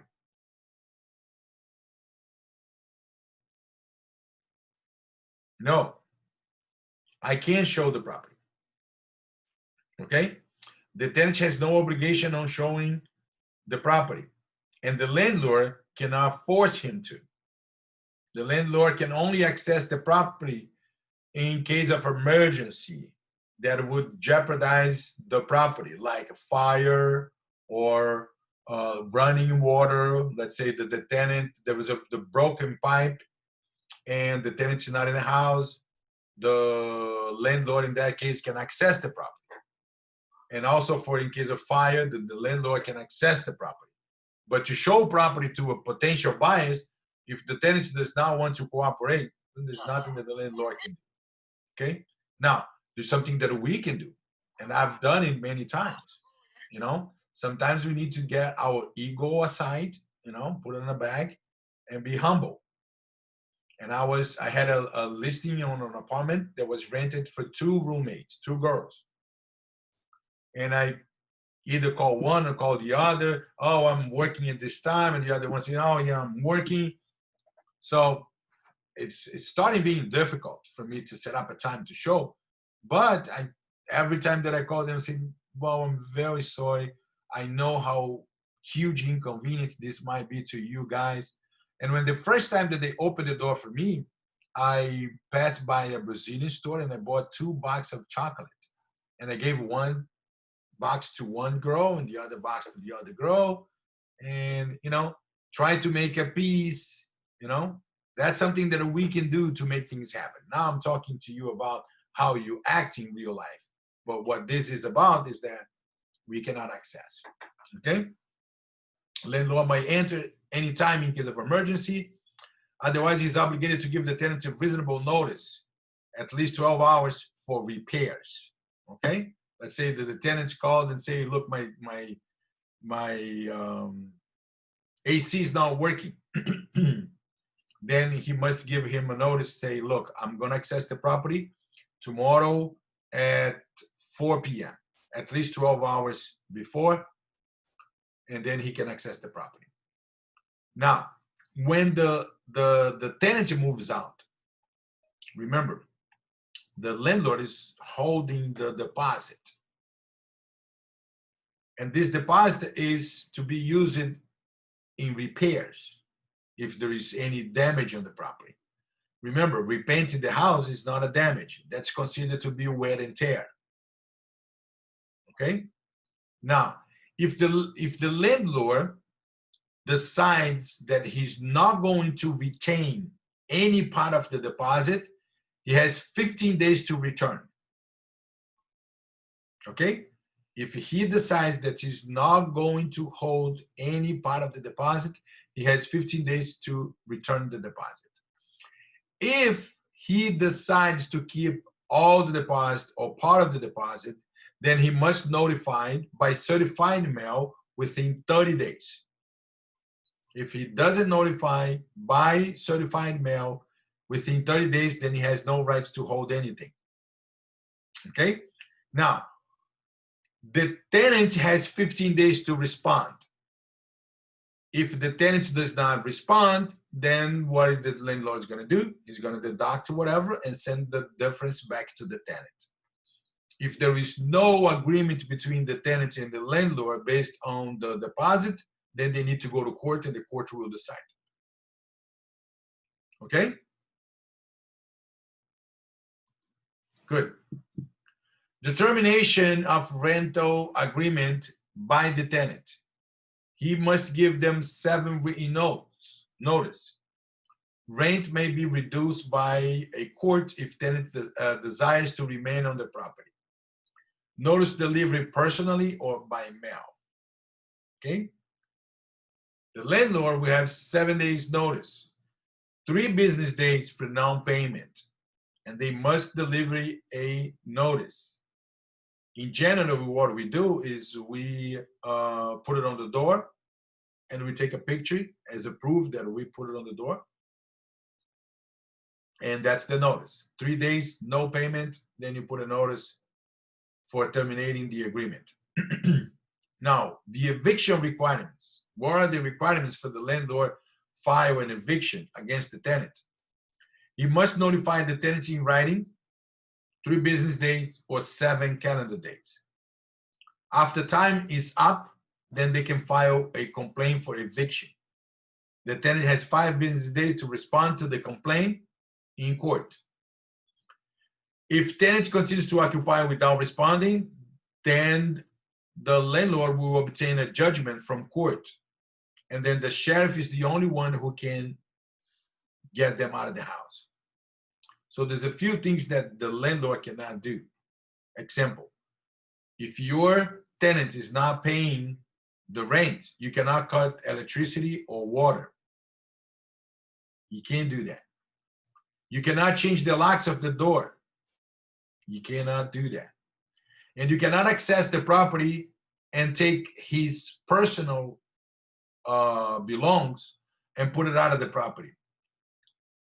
You're going to have to pay him back if anything is damaged. So you took a sofa that is very old, and then he says, oh, I bought this sofa a month ago. The sofa was new. Now because he left outside, now look at how the sofa is. Now you're going to have to pay him a new sofa, right? So the only one who can remove the tenant is the sheriff. All right, good. End of chapter 7.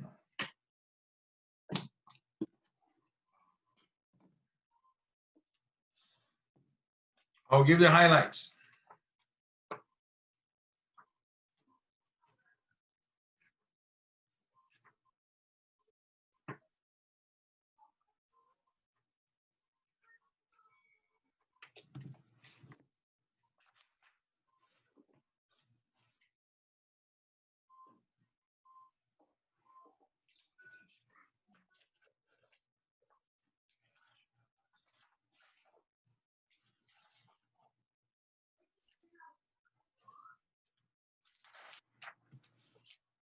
All right, page 157.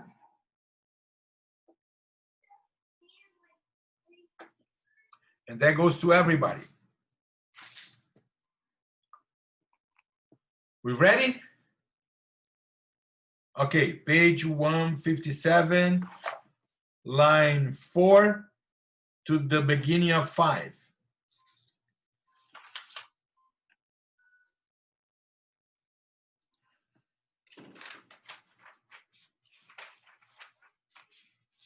Now, page 161. 161 goes to everybody. Line 7 through 13.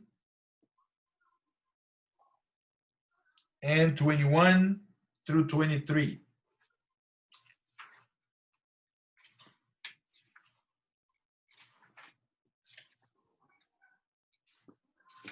Page 164.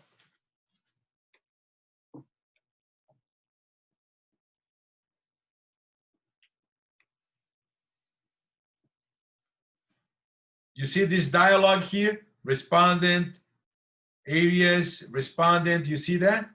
Highlight all the dialogue.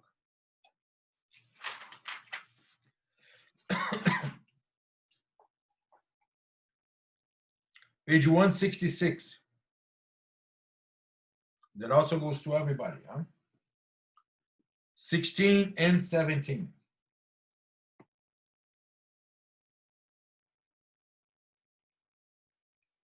Page 167. Everybody also. 6 through 20.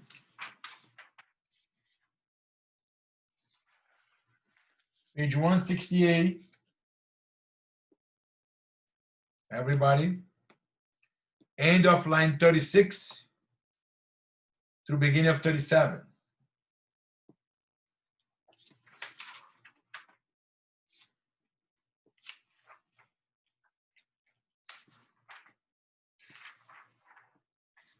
All right, good. Page 175, let's do the quiz. You have 5 minutes.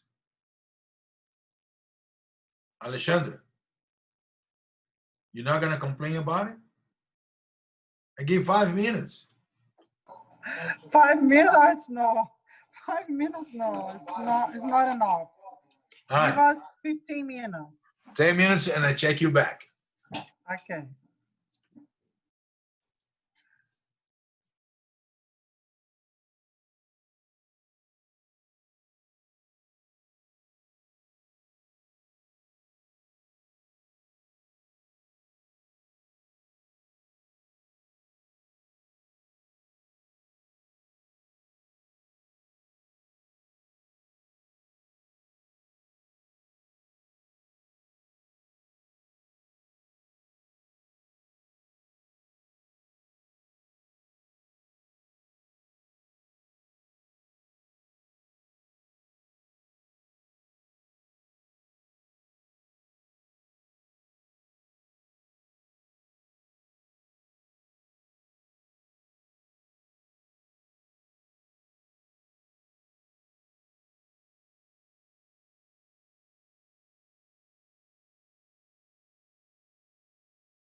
We good? Yep. Everybody good? Yes.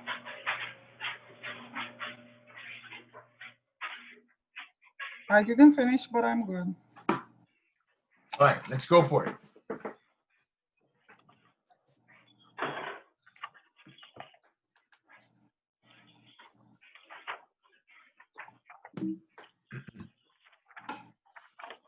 Oh, I already gave the question. Everybody agree to B? B, yes. Yes. All right. The law requiring developers with subdivision of 100 or more lots to register with the Consumer Financial Protection Bureau is the B, B. D. D. B as a boy or D as a David? boy, as a boy. D as a dice. Yes, D as a David. Yeah. It's a land sales, subdivision, lots, everything related to land. The Federal 1968 Fair Housing Act, as amended, prohibit discrimination based on? D, A. Yes, 7. Remember, there's 7 of them, oh, okay. and age is not one of them. A sales A, associate, yeah. A sales associate collects the rent for an absentee owner of a multi-family building. What does the sales associate must do? B, B. 5. When security deposits and advanced rents are required by landlord in Florida, such funds? A. B. B. Must be deposited in the landlord account if a sufficient surety bond has been posted. He can mix the money if he purchased a surety bond. The sales associate in a real estate office have been instructed to send all their Hispanic-speaking prospects to a new subdivision beautifully designed with a Spanish flavor. This is an example of what? A, Hearing. A landlord who rents a duplex to 2 tenants is obligated to provide? D,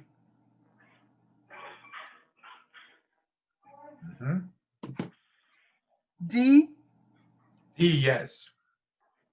Which disclosure must be given to tenants in multifamily buildings of 5 or more units?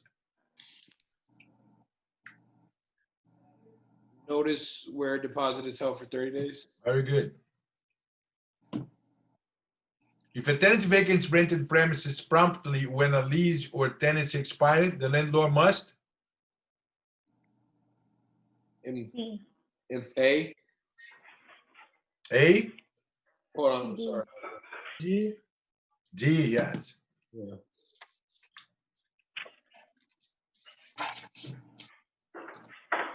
Now remember, this might help you guys on the test. It's either 15 or 30.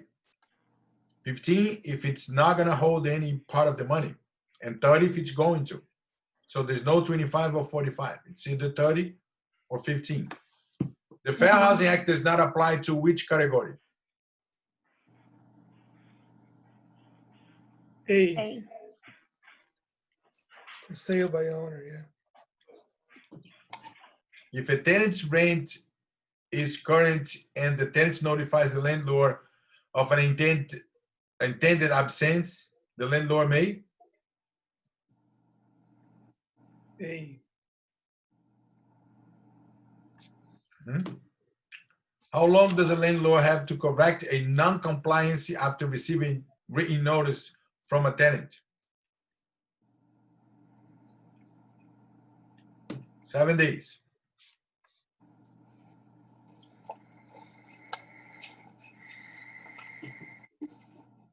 An owner of a rental property decides to hire a different property management company.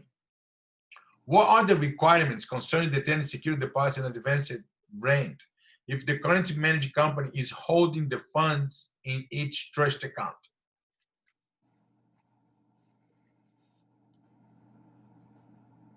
C.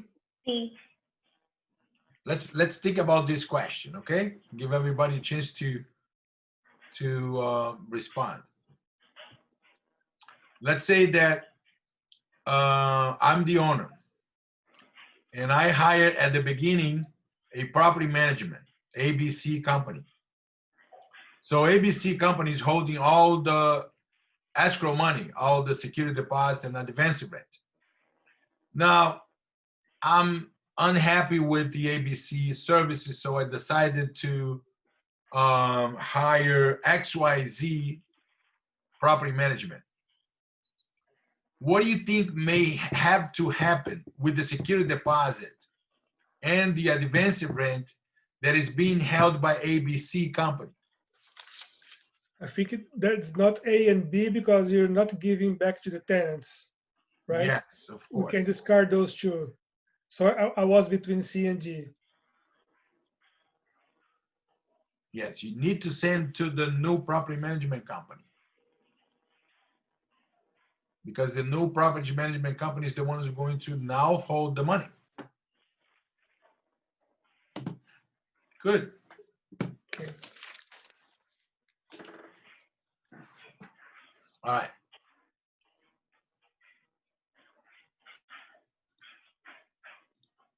Lindo, there's 2 more questions, no? Yes. Let me tell you which one those are.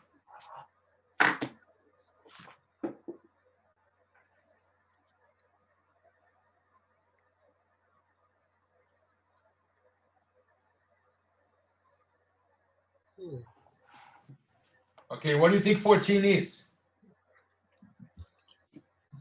I said B.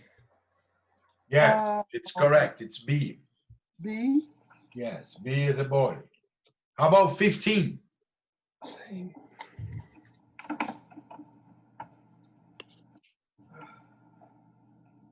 A. A. Yes. The only words that it's okay to advertising is A. You cannot use B, C, or D.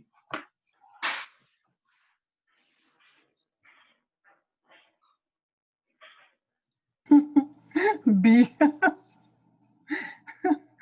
Beautiful neighborhood, rich in ethnicity heritage. I-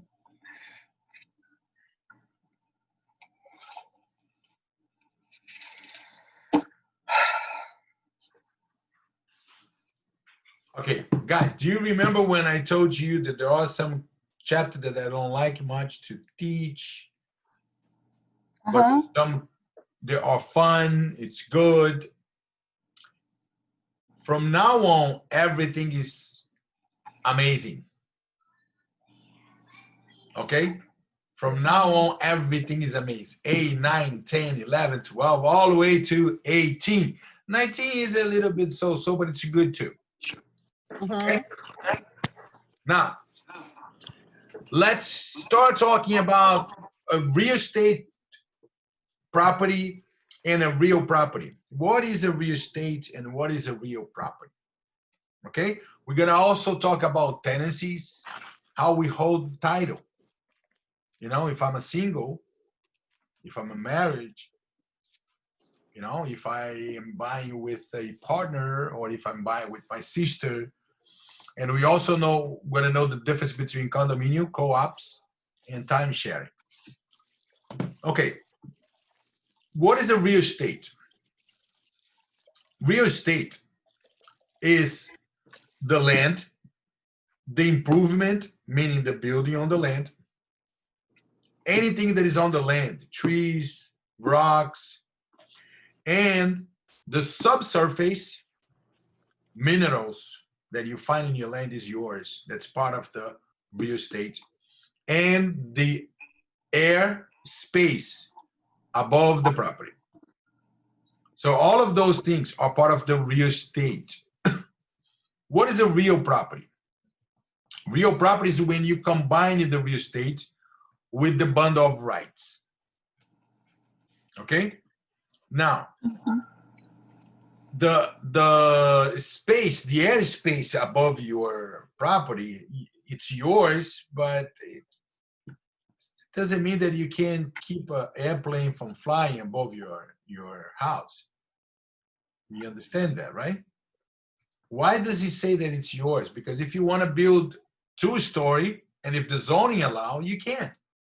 If you want to building at 5 stories and the zoning allowed, you can, because everything on top is yours.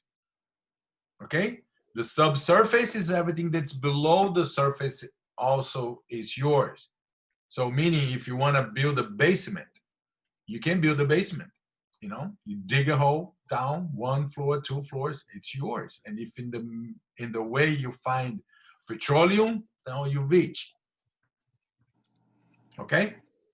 Now, real property is when you combine the real estate with the bond of rights. What is a bond of rights? I'm gonna move a few slides and then I go back so we can look into the bond of rights.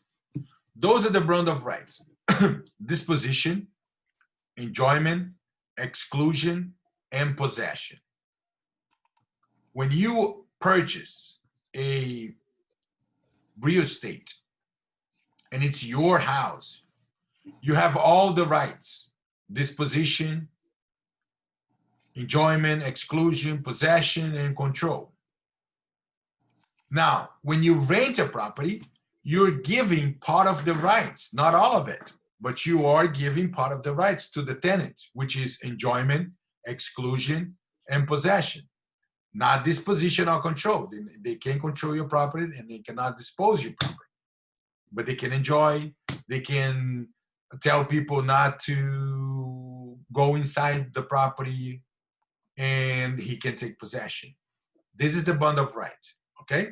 So real estate is the land, the building, everything below the land, everything above the air is real estate. And when you combine real estate with the bond of rights, then you have the real property. Now let's go back. Okay. That does not include cemetery lots, of course. And renting a mobile home also not included that. Now, there are circumstances where you buy a property that is on the water. Could be a river, could be a lake, could be a canal, could be on the beach. So you have the rights to use that water, but that doesn't mean that the water belongs to you, but you do have the rights to use. And the rights has a name, depends on the type of water. Okay? Now, if you have a property that is on the river, meaning water going somewhere, not water that stays, the water that is flowing, going somewhere. The name of the right is riparian rights. So if you remember, river starts with an R, riparian also starts with an R. So if you have a house on the river, what is the name of the rights that you have? Riparian rights. Riparian rights, okay? If your house is on the lake or on the canal or on the beach, you know, some people get confused about canal because canal is not a river. It's not water going somewhere. We have the tide, the water goes up and down, but the water is not going anywhere. Just go up and down, right? So all those properties located on a canal, on an ocean, on a lake, it's called littoral rights. Remember, littoral started with an L and lake started with an L. Littoral, lake. Riparian, river. We good? It's a little tricky for the Portuguese speakers, right? Not much. We use Litoral. littoral for other things, yeah. Mostly sea, I mean. Now, Okay. when you have your property on the water, there's a chance that the water can wash away part of your land. Is this possible? Yes, right? The water, you know, it's going somewhere, or the tide goes up and down. There's a chance that the water will wash away part of your land. Right. And that it's called Erosion. erosion. Okay? That's called erosion. The opposite, meaning water bringing land to your land, it's called accretion. Okay? We look into those already. What is alluvium? Alluvium is a deposit results of accretion. But the most important that I want you guys to remember, number one is the right. Riparian is on the river, and littoral is on the lake. And the other thing I want you guys to remember is accretion and erosion.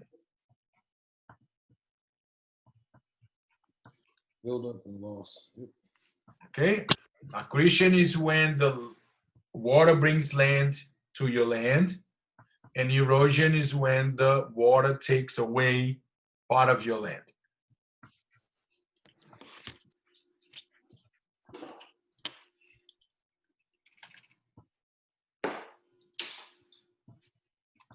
All right.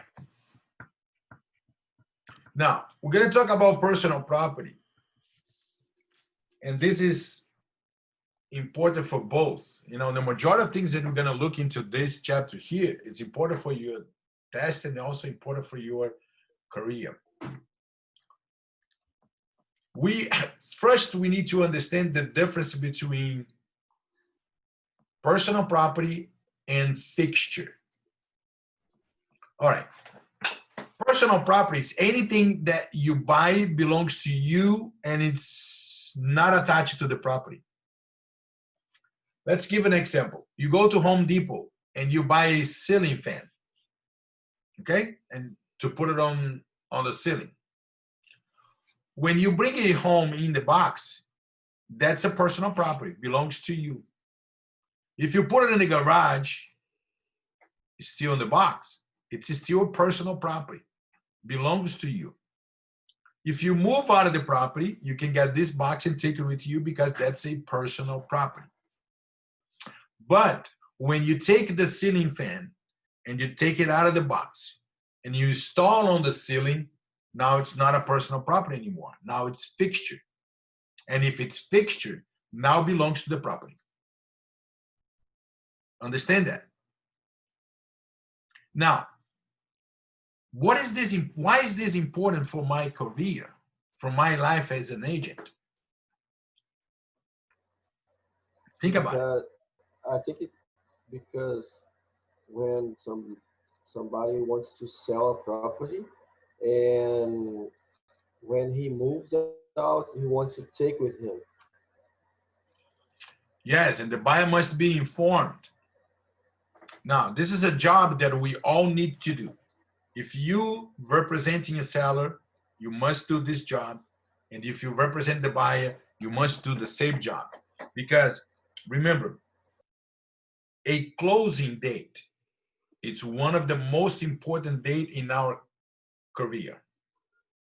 Because that's the day we're gonna make money. And nobody wants buyer and seller fighting on the table over a problem. So that's why we need to do our job diligently to have a smooth transaction and a very happy closing. Happy to the seller, to the buyer, and both agents. Everybody's happy, everybody made money, buyer bought the house, seller got the money for the house, everybody's happy. Now, I am an agent and I go to Rafael's house to do a listing presentation. So I'm talking to Rafael, I'm telling him about my services, what I'm gonna do for him. We're talking about the price of the property, and then Rafael decides that he's going to give me the listing. I'm not gonna take his signature on the listing and leave the house. I'm gonna walk around the house. I need to ask Rafael a bunch of questions that buyers will ask me, and only Rafael knows. We're gonna get into that later. Right now, I wanted to concentrate on fixture. And then I'm walking in the house with Rafael with me, and I get to the dining room, and I see a beautiful chandelier. And I ask Rafael, what are you going to do with the chandelier? Are you going to take it, or are you going to leave? Now, Arlindo, you told me that fixture is part of the property and must stay. But I also told you at the beginning that in real estate, everything is Negotiable. negotiable. And I also told you that whatever we agree at the beginning is not going to hurt at the end. If everybody knows that Rafael is going to take the chandelier and the buyer knows that the Rafael is going to take the chandelier, we're okay. The problem is a lot of agents doesn't do that. There's two sides of this. Now, remember, I was the listing agent. I'm trying to take the listing from Rafael, and I asked the question about the chandelier. Now, let's change. Guilherme is bringing the buyer. Guilherme has to, when he looks at the chandelier, Guilherme must ask the question to Rafael, or Rafael is the agent who's bringing the buyer. He must ask Rafael, what about the chandelier? But remember, this is what is happening in our industry. Rafael, when take the listing, he doesn't ask about the chandelier. Guilherme, when show the property to the buyer, he doesn't ask anything about the chandelier. But guess what? The buyer, when he walks into the property, the wife look at the chandelier and she's thinking, wow, this chandelier is going to look beautiful on top of my dining room set. But she doesn't say anything. The seller, who is unaware of all those things, is thinking that when he moves out, he's going to take the chandelier. Now, when the seller moves out, he takes the chandelier along with all his personal stuffs. And then the day of the closing, we do something that's called the walkthrough. We take the buyer to look at the property to see that everything is okay with the property. Guess what? As soon as the buyer walks in, the wife starts screaming, "Where is my chandelier? I'm not closing." Now everybody's, oh my God, now what? And then Guilherme, who is accompanying the buyer, calls Rafael. Rafael, the buyer is asking, where is the chandelier? The chandelier is not here. Rafael, who is also unaware of these things, called the seller. Hey, seller, you took the chandelier. Now the buyer wants the chandelier back. No, the chandelier was never going to be part of the sale. So everybody has a different thoughts, but nobody's talking about it. Do you think we're going to have a trouble at the closing table? Oh, yeah. Yeah. We're going to have a huge trouble. Yeah. We had a situation in our office that the day of the walkthrough, the buyer walked into the house and he didn't see the TV that was hanging on the wall. And he was really upset at the beginning. And then he started getting mad. And then he starts screaming. He was using the correct word. He was pissed off that the TV was not on the wall. We were all under the impression that he bought a TV that came with the house, not the other way around. So, not to lose the closing, the two agents decided to go to Best Buy, buy a TV and give to the buyer. Because if they don't do that, it's not going to close. And if it doesn't close, guys, we have a lot of problem if it doesn't close. Because all the numbers are calculated based on the closing date. So it must close on that date, not after, not before. Wow. Right? So you're telling me that it's okay to come to a closing date and scream for a TV, whatever happens? No, it's not okay, but it's No, not I'm our kidding. decision to make. If the No, I'm buyer kidding. decided that he If I'm a doesn't buyer, want, no, the joke was, if I'm a buyer, I can scream for a new TV. for a new Please TV, give yes, me my one. TV was supposed to be there, but this is the thing. You can Yes. do that. But if the two agents doesn't do anything about it, they look at you and say, you know what, this guy, it's not thinking well. He's a lunatic. And then, okay, you don't want to close it, we don't close. Then you're going to take the case to court. And the court is going to take a test. And the test is called IRMA. Intention, relationship, method of annexation, and adaptation. And if the court finds that that piece of item is not a fixture, then the buyer lost. Right? So we don't want anything to go to court because then it's not going to close. We're going to have a lot of trouble. So that's why we're pointing out these slides here to prevent you guys to getting in a situation like that, and also for your test. We need to know the difference between personal property and fixture. Okay? Depends on the type of method of adaptation or annexation. It is fixture, not personal property anymore. And then it must stay in the property, or you disclose it before the contract. Okay? Now, if I'm doing the listing, taking from Rafael the listing, Rafael tells me, Orlando, I'm gonna take the chandelier, then I'm gonna put on the listing agreement, seller will remove the chandelier. And then when I put on the MLS, I'm going to put it on remarks and broker remarks on both, because remarks, only the buyer sees it. And broker remarks, the broker will see also. And then I put chandelier will not going to stay, or seller will remove the chandelier. When I go show the property, I'm gonna tell the buyer, Mr. Buyer, you see the chandelier over there? It's not gonna stay. Buyer's gonna take it. When the buyer's agent fill up the contract and send it to me, I will make sure that in the contract it says the chandelier will be removed. It's not part of the sale. Now, if the chandelier is not in the house, when the buyer does the walkthrough, are we gonna have a fight? No. No, because everybody's aware that the chandelier is not gonna stay. We had many guys, when I tell you many, I'm not exaggerating.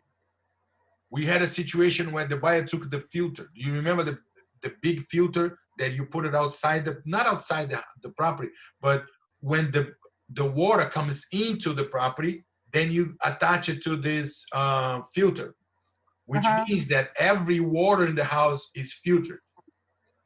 That filter is expensive. It's about $5,000. And he took it. When the buyer came to do the walkthrough and then he opened the closet where the filter was installed, there was no filter. The buyer said, I wanted the filter back. And he had to bring it back because the way that the filter was installed, it is fixture. Now it's part of the property. And you didn't make any agreement with the buyer that you're going to remove it. So now you are obligated to bring it back. Oh, okay. So a good practice when you're gonna get a new listing, it's asking the seller if there's something that he's gonna take out of the home, right? Yeah, well, in general, you will see. You know, remember, today we have this smart thermostat. Now, you can buy one for $250. The Ecobee cost maybe $130, but the other one that's Nest, I believe Nest, that's $200 and something. So when you buy, it's yours. It's a personal property, but you took out of the box, you connect the cables, and you screw in the wall. Now, what do you think that thermostat is? It's Personal fixed. property? No. No, now belongs to the property. If you want to take it, you better put it in writing, especially on the contract, that the seller will remove the smart thermostat. For example, yesterday I put cameras on my house in front of in the backyard. If I'm going to sell in my house, it's not anymore personal property. No, it's not. Now you have to disclose that you're going to remove when you move out. Now, it's not something that is going to become a war if you notify everybody before. If you agree before, doesn't hurt at the end. I spend more than 60,000 with the solar panel, right? If I'm going to sell the house and the people don't want to pay me for the solar panel, I can disclose about the solar panel and Yes, you say, can remove it, but you have to agree before. The buyer is gonna have to agree before. okay. Now, I'm gonna give you some other examples, so just to make it very clear. We know it's already in the contract, it already shows in the contract that refrigerator, the stove, and the microwave is part of the sale. We know that, it's part of the sale. Now, you go to a property and you show the property to a buyer. When the buyer gets into the kitchen, they look into the refrigerator and the wife touch her husband and says, look, it's a sub-zero refrigerator. Look at the oven, the stove. It's a Wolf stove. And the microwave is also Wolf. Those are a very good brand and a very expensive brand. So you are the agent who's representing the buyer. You just prepare the contract. Buyer signs, seller signs, process goes on very well. The day of a closing, you go with the buyer to the property and the seller replaced the Sub-Zero with a GE. And they replaced the stove with a GE stove. Now, do you think the buyer's gonna be happy? No. And whose fault is that gonna be? Sales associate. For both sides, because nobody took a note of it. When I go taking the list and then I see it's a Sub-Zero, I'm gonna look at the seller and say, Mr. Seller, this is a Sub-Zero refrigerator. Are you gonna take it or are you gonna leave? Yeah. If he's gonna take it, I'm gonna put in the contract and I will advise everybody. And if I am the agent who's representing the buyer, I cannot rely on the guy who represents the seller because he may not do his job completely. I'm gonna ask the agent, this is a Sub-Zero refrigerator. Is he gonna stay? Okay, and if I don't say anything, at least I'm gonna put in the contract that the refrigerator included on the sale is a Sub-Zero refrigerator. Right? You see those things you need to be aware and avoid it. Now, I had a situation where I was representing a buyer. The seller was a Canadian couple. And they decided to sell the house, the apartment that they had in Hollandale, because they said they're not gonna come back anymore to stay long period of the time. Because in general, Canadians, they come in November, October, and they stay until March. And he decided that he's not gonna come anymore. He's gonna stay in Canada, and he's selling the house with everything in it. Pictures, not personal pictures, but beautiful pictures, clocks, decorations, furniture. You look into the kitchen, they have silverwares, plates, pens, coffee maker, you name it. Everything that you need in the house was there and was gonna stay, and it's part of the sale. He's not selling separate, part of the sale. Now, what can I do? I'm representing the buyer. What can I do to protect the buyer? Write down everything. Yeah, it's gonna be hard because the inventory will be huge. So this is what I did. In every corner of the house that had something in it that was going to stay, I took a picture of it. I took a picture of everything. Then I got to the kitchen. I opened up all the cabinets, the drawers, took a picture of everything. And then I made a PDF file. And at the beginning of PDF file, I put it, all these items are included on a sale. And I sent to the seller, so the seller will initial. The day of the walkthrough, I grabbed that piece of paper and I took it with me and I went in every single corner to make sure that everything is there. Everything was there. Luckily, we didn't have any problem, but maybe something could be missing. Mm-hmm. We had one situation where the agent was selling a property on the same condition, and the buyer saw a chest, like a pirate's chest, beautiful, and she was in love with that chest. She was already making plans on her head what she was going to do with that. And the day they walked through, guess what was missing? The chest. Luckily, the guy called the agent and told the agent, look, the buyer's not going to close because the chest is not here. And you said that everything is included on the sale. So we took your word. But words in this business, most of the time means nothing. Luckily, the guy called the seller and the seller, yeah, you're right. I told you you're going to say, but my wife said that she wanted it. I'll bring it back. And then he brought it back and we closed. Okay. Now, even personal property, if it's part of the sale, it must stay after the sale. Okay. Okay. Now, what is a personal property? Anything that is movable, that is not attached to the land or the building, like furnitures. And fixtures is anything that was personal property before, and now, because it's attached to the land or to the building, then becomes part of the property, like chandelier, smart thermostat. Personal property becomes real estate, real property by attachment. Now, there's an exception.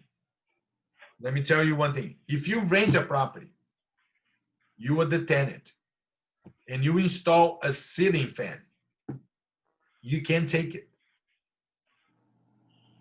This does not apply only for the owner, also apply for the tenant. If the tenant goes to the Home Depot, buys a ceiling fan, comes and installs in his kitchen, when he moves out, that has to stay.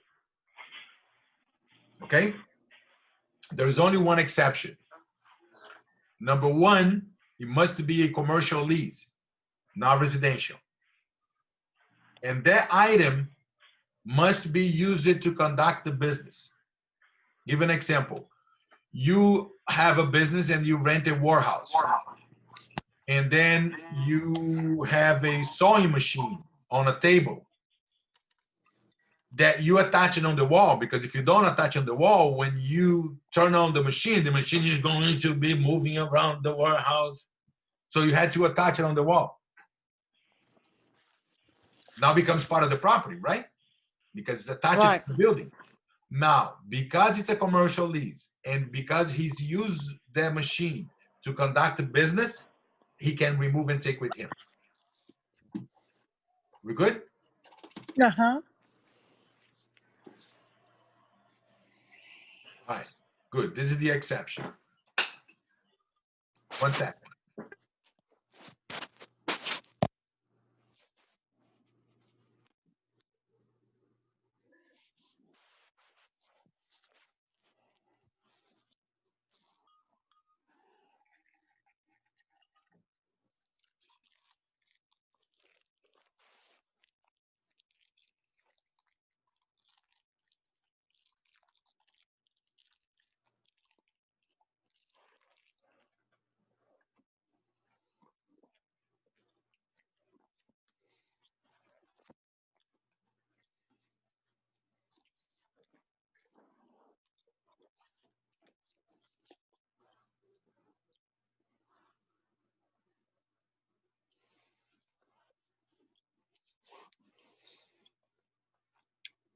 All right, continue.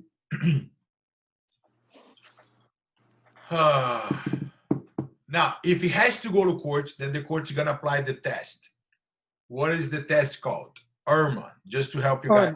Remember, IRMA is the intention of the parties, the relationship or agreement, the method of attachment, and the adaptation. Okay? That's what IRMA means. And we already spoke about the right. Now we're going to talk about the tenancy, estates and tenancies. This is how we own the property, the ownership right. Okay, how we hold ownership on the property. Now, there's two categories. One is called freehold and the other one is called non-freehold. So the name non-freehold is already telling me there's nothing to do with freehold. It's the opposite of freehold. So let's understand what freehold is. Freehold means you have ownership. Okay? Somehow, in some category, you do have ownership. And non-freehold means you don't have ownership. So if you don't have ownership, what is your relationship to the property? Tenancy. Tenant. You are a tenant. Mhm. Okay? So that's what it is. Freehold and non-freehold. Now the freehold, there's two categories. One is called fee simple. The best way to describe fee simple is that it's the most comprehensive way of ownership, meaning it's yours and you can do anything you want it. Fee simple. Okay? Fee simple is the most comprehensive way of ownership. It's yours and you can do anything you want. And the other one is called life estate. The name already telling me something about life, right? Mhm. It means that I'm going to own the property while I am alive. That's what life estate is. And I It's want to make usufruto. it clear to you. Yes. I'm going to make it clear to you. Let's say I have 5 brothers and sisters. And I decided to give a house to my mom. But I'm thinking that if I give the house to my mom, when she passes away, my 5 brothers will want part of the property that I bought with my money. You understand that? Mhm. And I don't want them to get the property. So this is what I'm going to do. I'm going to give the property to my mom as life estate, which means that she is the owner and she can enjoy the property, but only while she's alive. When she dies, something's going to happen to the property that I'm going to determine now when I'm giving the property to her. We got it? So far, so good? Everybody, Mhm. thumbs up? Mhm. All right, good. So what can happen then after she dies? That's something that I'm going to decide now while I'm giving the property to her. One thing is that the property could return it to me, the grantor. Okay, I'm the grantor. Grantor means I'm the one who is giving. And I'm going to tell you this now so you will remember that, because we're going to be talking about that a lot. Is the or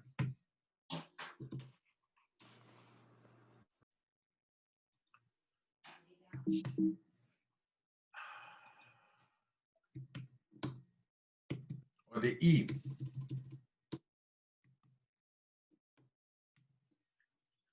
Okay? What does that mean? Words. Grantor and grantee. Grantor, grantee. The or is who is giving, and the E is who is receiving. If you don't know if you're giving or receiving, you are the E or, because you still didn't make a decision. But for our purpose here, the grantor is who is giving something. The grantee is who is receiving. So one of the things that can happen to the property after my mom passed away is that the property will come back to me, meaning come back to the grantor. That is called reversion estate. You want to write it down? In life state, the person enjoys the property while she's alive. If the property goes back to the grantor, it's called reversion estate. Now, let me ask you something. Do you think I memorized this?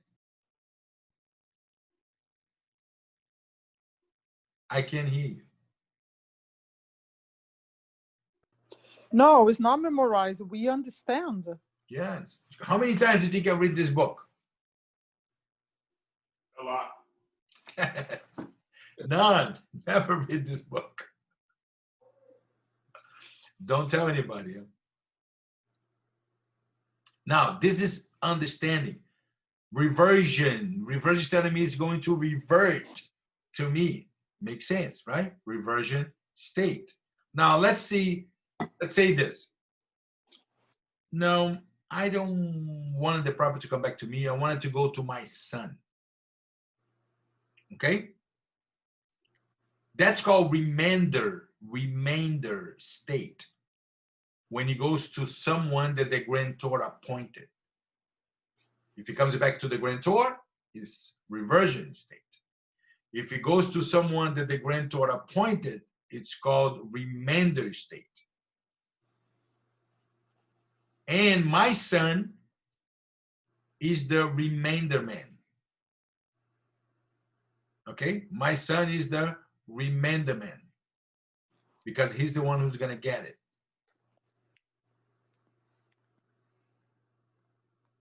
We good? Yeah. Okay.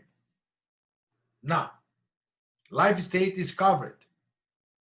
Any questions about life state? No. Any questions about reversion state? No. Any questions about remainder state? No. No. Here. If I say that the property is going to go to my daughter or my son, how do we call my son? Remainder man. Remainder man. Good. Now, before I start explaining you this, let's try to understand why they created those things. Because I had some scenarios, some situations in class that students think that these people are inventing things just to make things complicated. Well, sometimes yes. And when we get to a point like this, I'm going to tell you this is could be easier. But this is what we're going to talk now. It has to be this way because there's different ways of ownership. If there are different ways of ownership, there has to have a different ways to register those ownership. Now, let's say I'm a single man and I bought a property. You think about this scenario, right? It's my property. I bought it. I have ownership on the property. Now, we have Rafael, who is married. He bought the property with his wife. Is this the same thing as me? No. It's different, right? Different. It's different. Now, I buy a property with my sister in a way that if I die, my part is going to go to my son. Is that different than the first and the second example? Yes. We still have ownership, but it's different. Yes. Now, let's say that I buy a property with Rafael and Guilherme. We are partners, and the property is divided equally between us. And if one person dies, his portion will be divided among the survivors. Is this different than the other three? Yes. So because we have different scenarios, we have to have different ways of holding the title, right? So if I am alone in the title, I'm a single man and I'm alone in the title, it says that I'm holding the title as severity. I'm gonna put it on the screen so you guys can see it.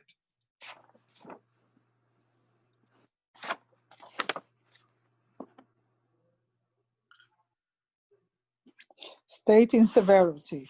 Yes, stating severity.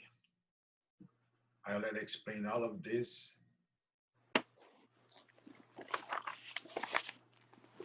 No. Well, here. Okay? Severity is the property held by one person.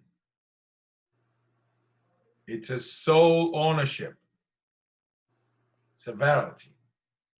Now, if I buy the property with my wife, then it's called tenancy by the entities. Remember, severity, one person. Marriage, entities. Now let's understand a little bit about entities. And that property is the homestead for the couple. Not the second home, not the investment property, the homestead property. And that property is owned by the couple, not by the husband or by the wife. The property is owned by the entity, the marriage. A marriage is an entity. That's why you sign a contract. It's hard to get out of this contract. Been there, done that. All right, so these entities, it has two things. One is that if the spouse dies, the surviving gets it. You understand that? Mm-hmm. Now, if I'm married and I have a house with my wife in tenancy by the entities, meaning the couple, the marriage owns the property, and my wife dies, I will get the property for me. You got it? Do you know what this is called? Survivorship. Entities has survivorship. What survivorship means? The part for the person who dies is going to go to the survivor. That's why it's called survivorship. But the deed needs to be in the name of both, right? Yes, and they must be in the homestead property. So that's the entities. That shows entities that's held by the couple, by the marriage. Okay. So what is particular about entities? Number one is that it has rights of survivorship. If the spouse dies, his part is going to go to the surviving spouse. The second thing, what happened if they get divorced? Do you believe it's going to still be entities? No. No, because I told you the entities is owned by the marriage. Where's the marriage now? Where's dissolved? There's no more marriage. So now it's going to have to go to a different state. We're good? Now, let me clear these things here. Okay, we're done with severity. We're done with tenancy by the entities. Now, there's only two to go, which is tenancy in common and joint tenancy. You guys are clear with severity and tenancy by the entities. Can I move to the next one? Yeah.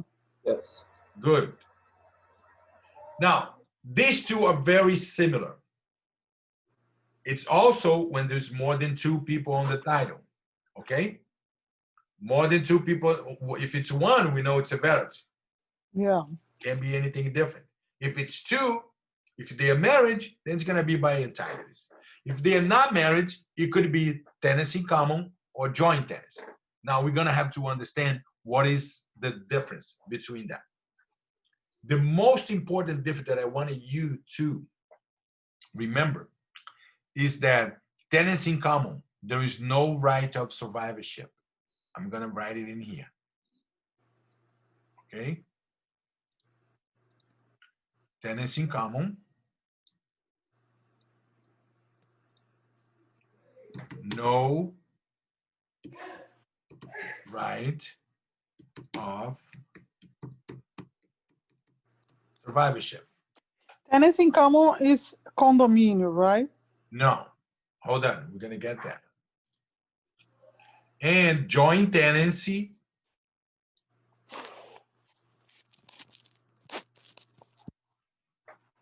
yes, right of survivorship.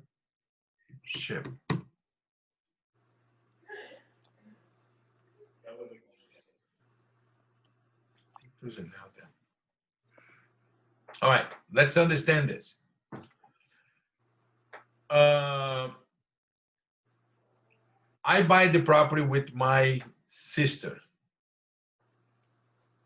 And the condition is that if I die, my son will get my part.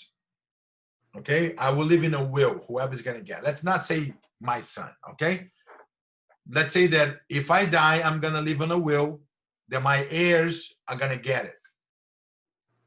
Which one of these four will me and my sister hold title?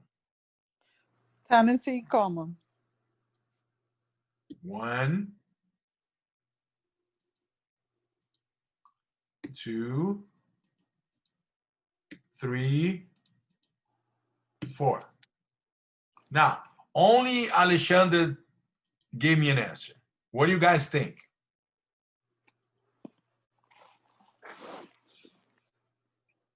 Rafael. I don't know is part of the answer. Yeah. I have no idea. Joseph. I don't. Sorry, I was reading an email. Gabriela. No idea. Wait, hold on. I think I can do this one. See,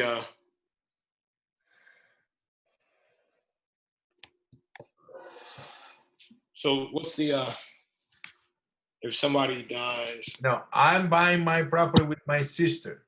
Okay. With the condition that I will leave on the will who's gonna get it. How am I holding title? 1, 2, 3, or 4? Tenancy in common. Oh, I think number by 2 by common. Yes. Why we all gonna say 2?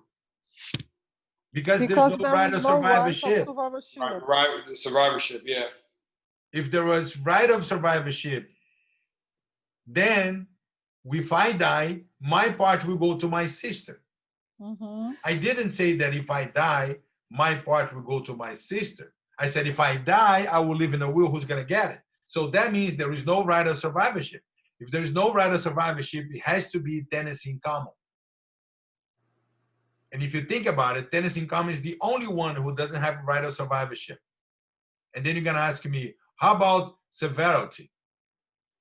Severity, the guy doesn't have heirs. There is only one person on the title.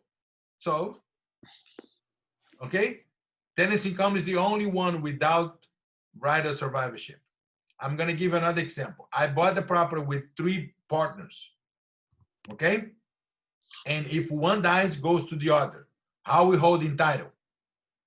Joint tenancy. Joint tenancy, because joint tenancy is the one that has right of survivorship. Right. Now, I want you to put other things that are part of joint tenancy. Joint tenancy, number 1, it must be acquired at the same time. Meaning everybody has to be included on the title at the same time. Number 2, it must be equally divided. And 3, the right of survivorship. Arlindo, I have a question.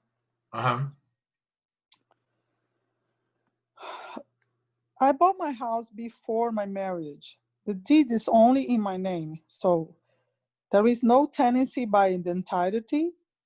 And there is no joint tenancy because you told me that must be the same deed in the same time. So that's another I example am that sole we're gonna ownership. see. No, we're gonna see tomorrow. But I'm gonna tell you, this is called separate property.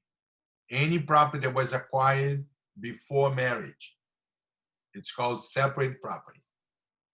Meaning, if you want to sell, you can sell without your husband's consent. He doesn't have to agree or sign anything because it's your property that you acquired before marriage. So that property is called separate property. It's showing there, right? On the second bullet here. Yeah, separate property, yeah. The second bullet in your slide. Now, I'll give you a scenario. I bought a property with 3 partners and I owe 50% and the other 2 owns 25% each.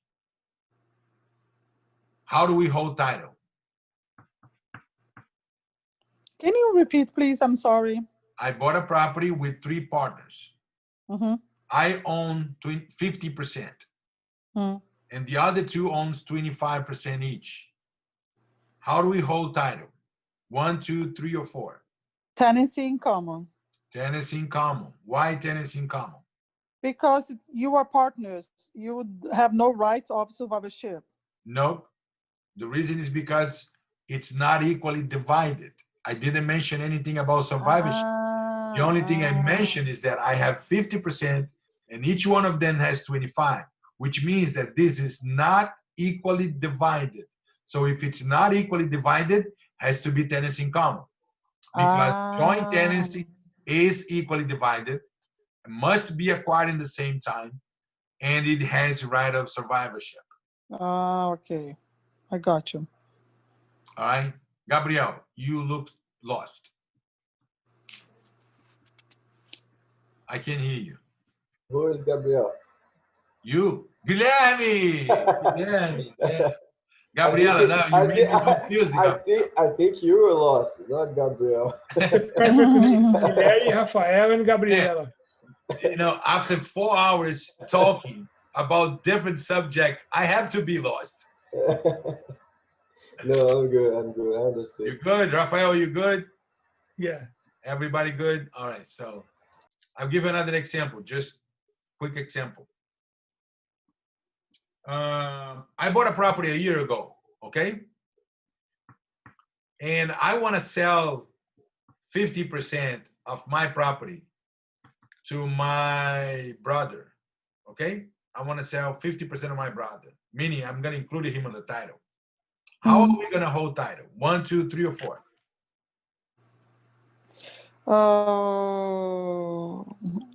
Joint tenancy. Who else? Oh, hold on. No. Tenancy in common. Why? Because it was in different time. He will get the title.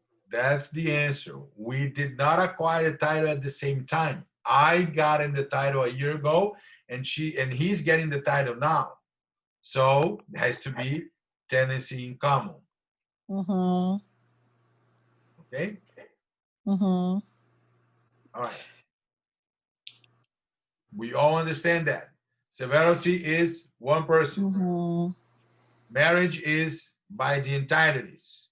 And the most important difference between tenancy in common and joint tenants is that joint tenants has the right of survivorship and tenancy in common doesn't. And your question might ask you something that is related to survivorship, and you need to know the difference. Now, guys, there's only 4. 1 and 4, we already know. We don't need to memorize anything. One person alone is severity, and the couple is the entireties.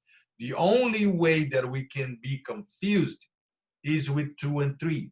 But remember, it's only 2. You can't get too confused with only 2 options, right? Oh, yeah.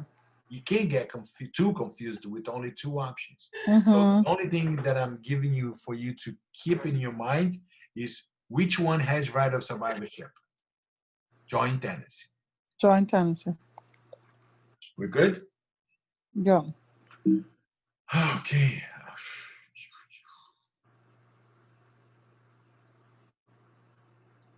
Now, question. Anyone has any question? No. No? Okay, so then tomorrow we're going to talk about tenancy in common. 2 or more people. Do we have class tomorrow? Yes, we do. What day is today? Today is Wednesday, right? Oh, yeah. Tomorrow is Thursday. Yes, we do have class tomorrow. And Saturday. No. No Saturday? Oh. No Saturday. Awesome. Only next week. Okay? All right, guys. Enjoy your night. I see you guys tomorrow. I'm ending the class right now. Good night to everyone. Good night, everyone. To you too. Bye-bye. Bye. Bye-bye.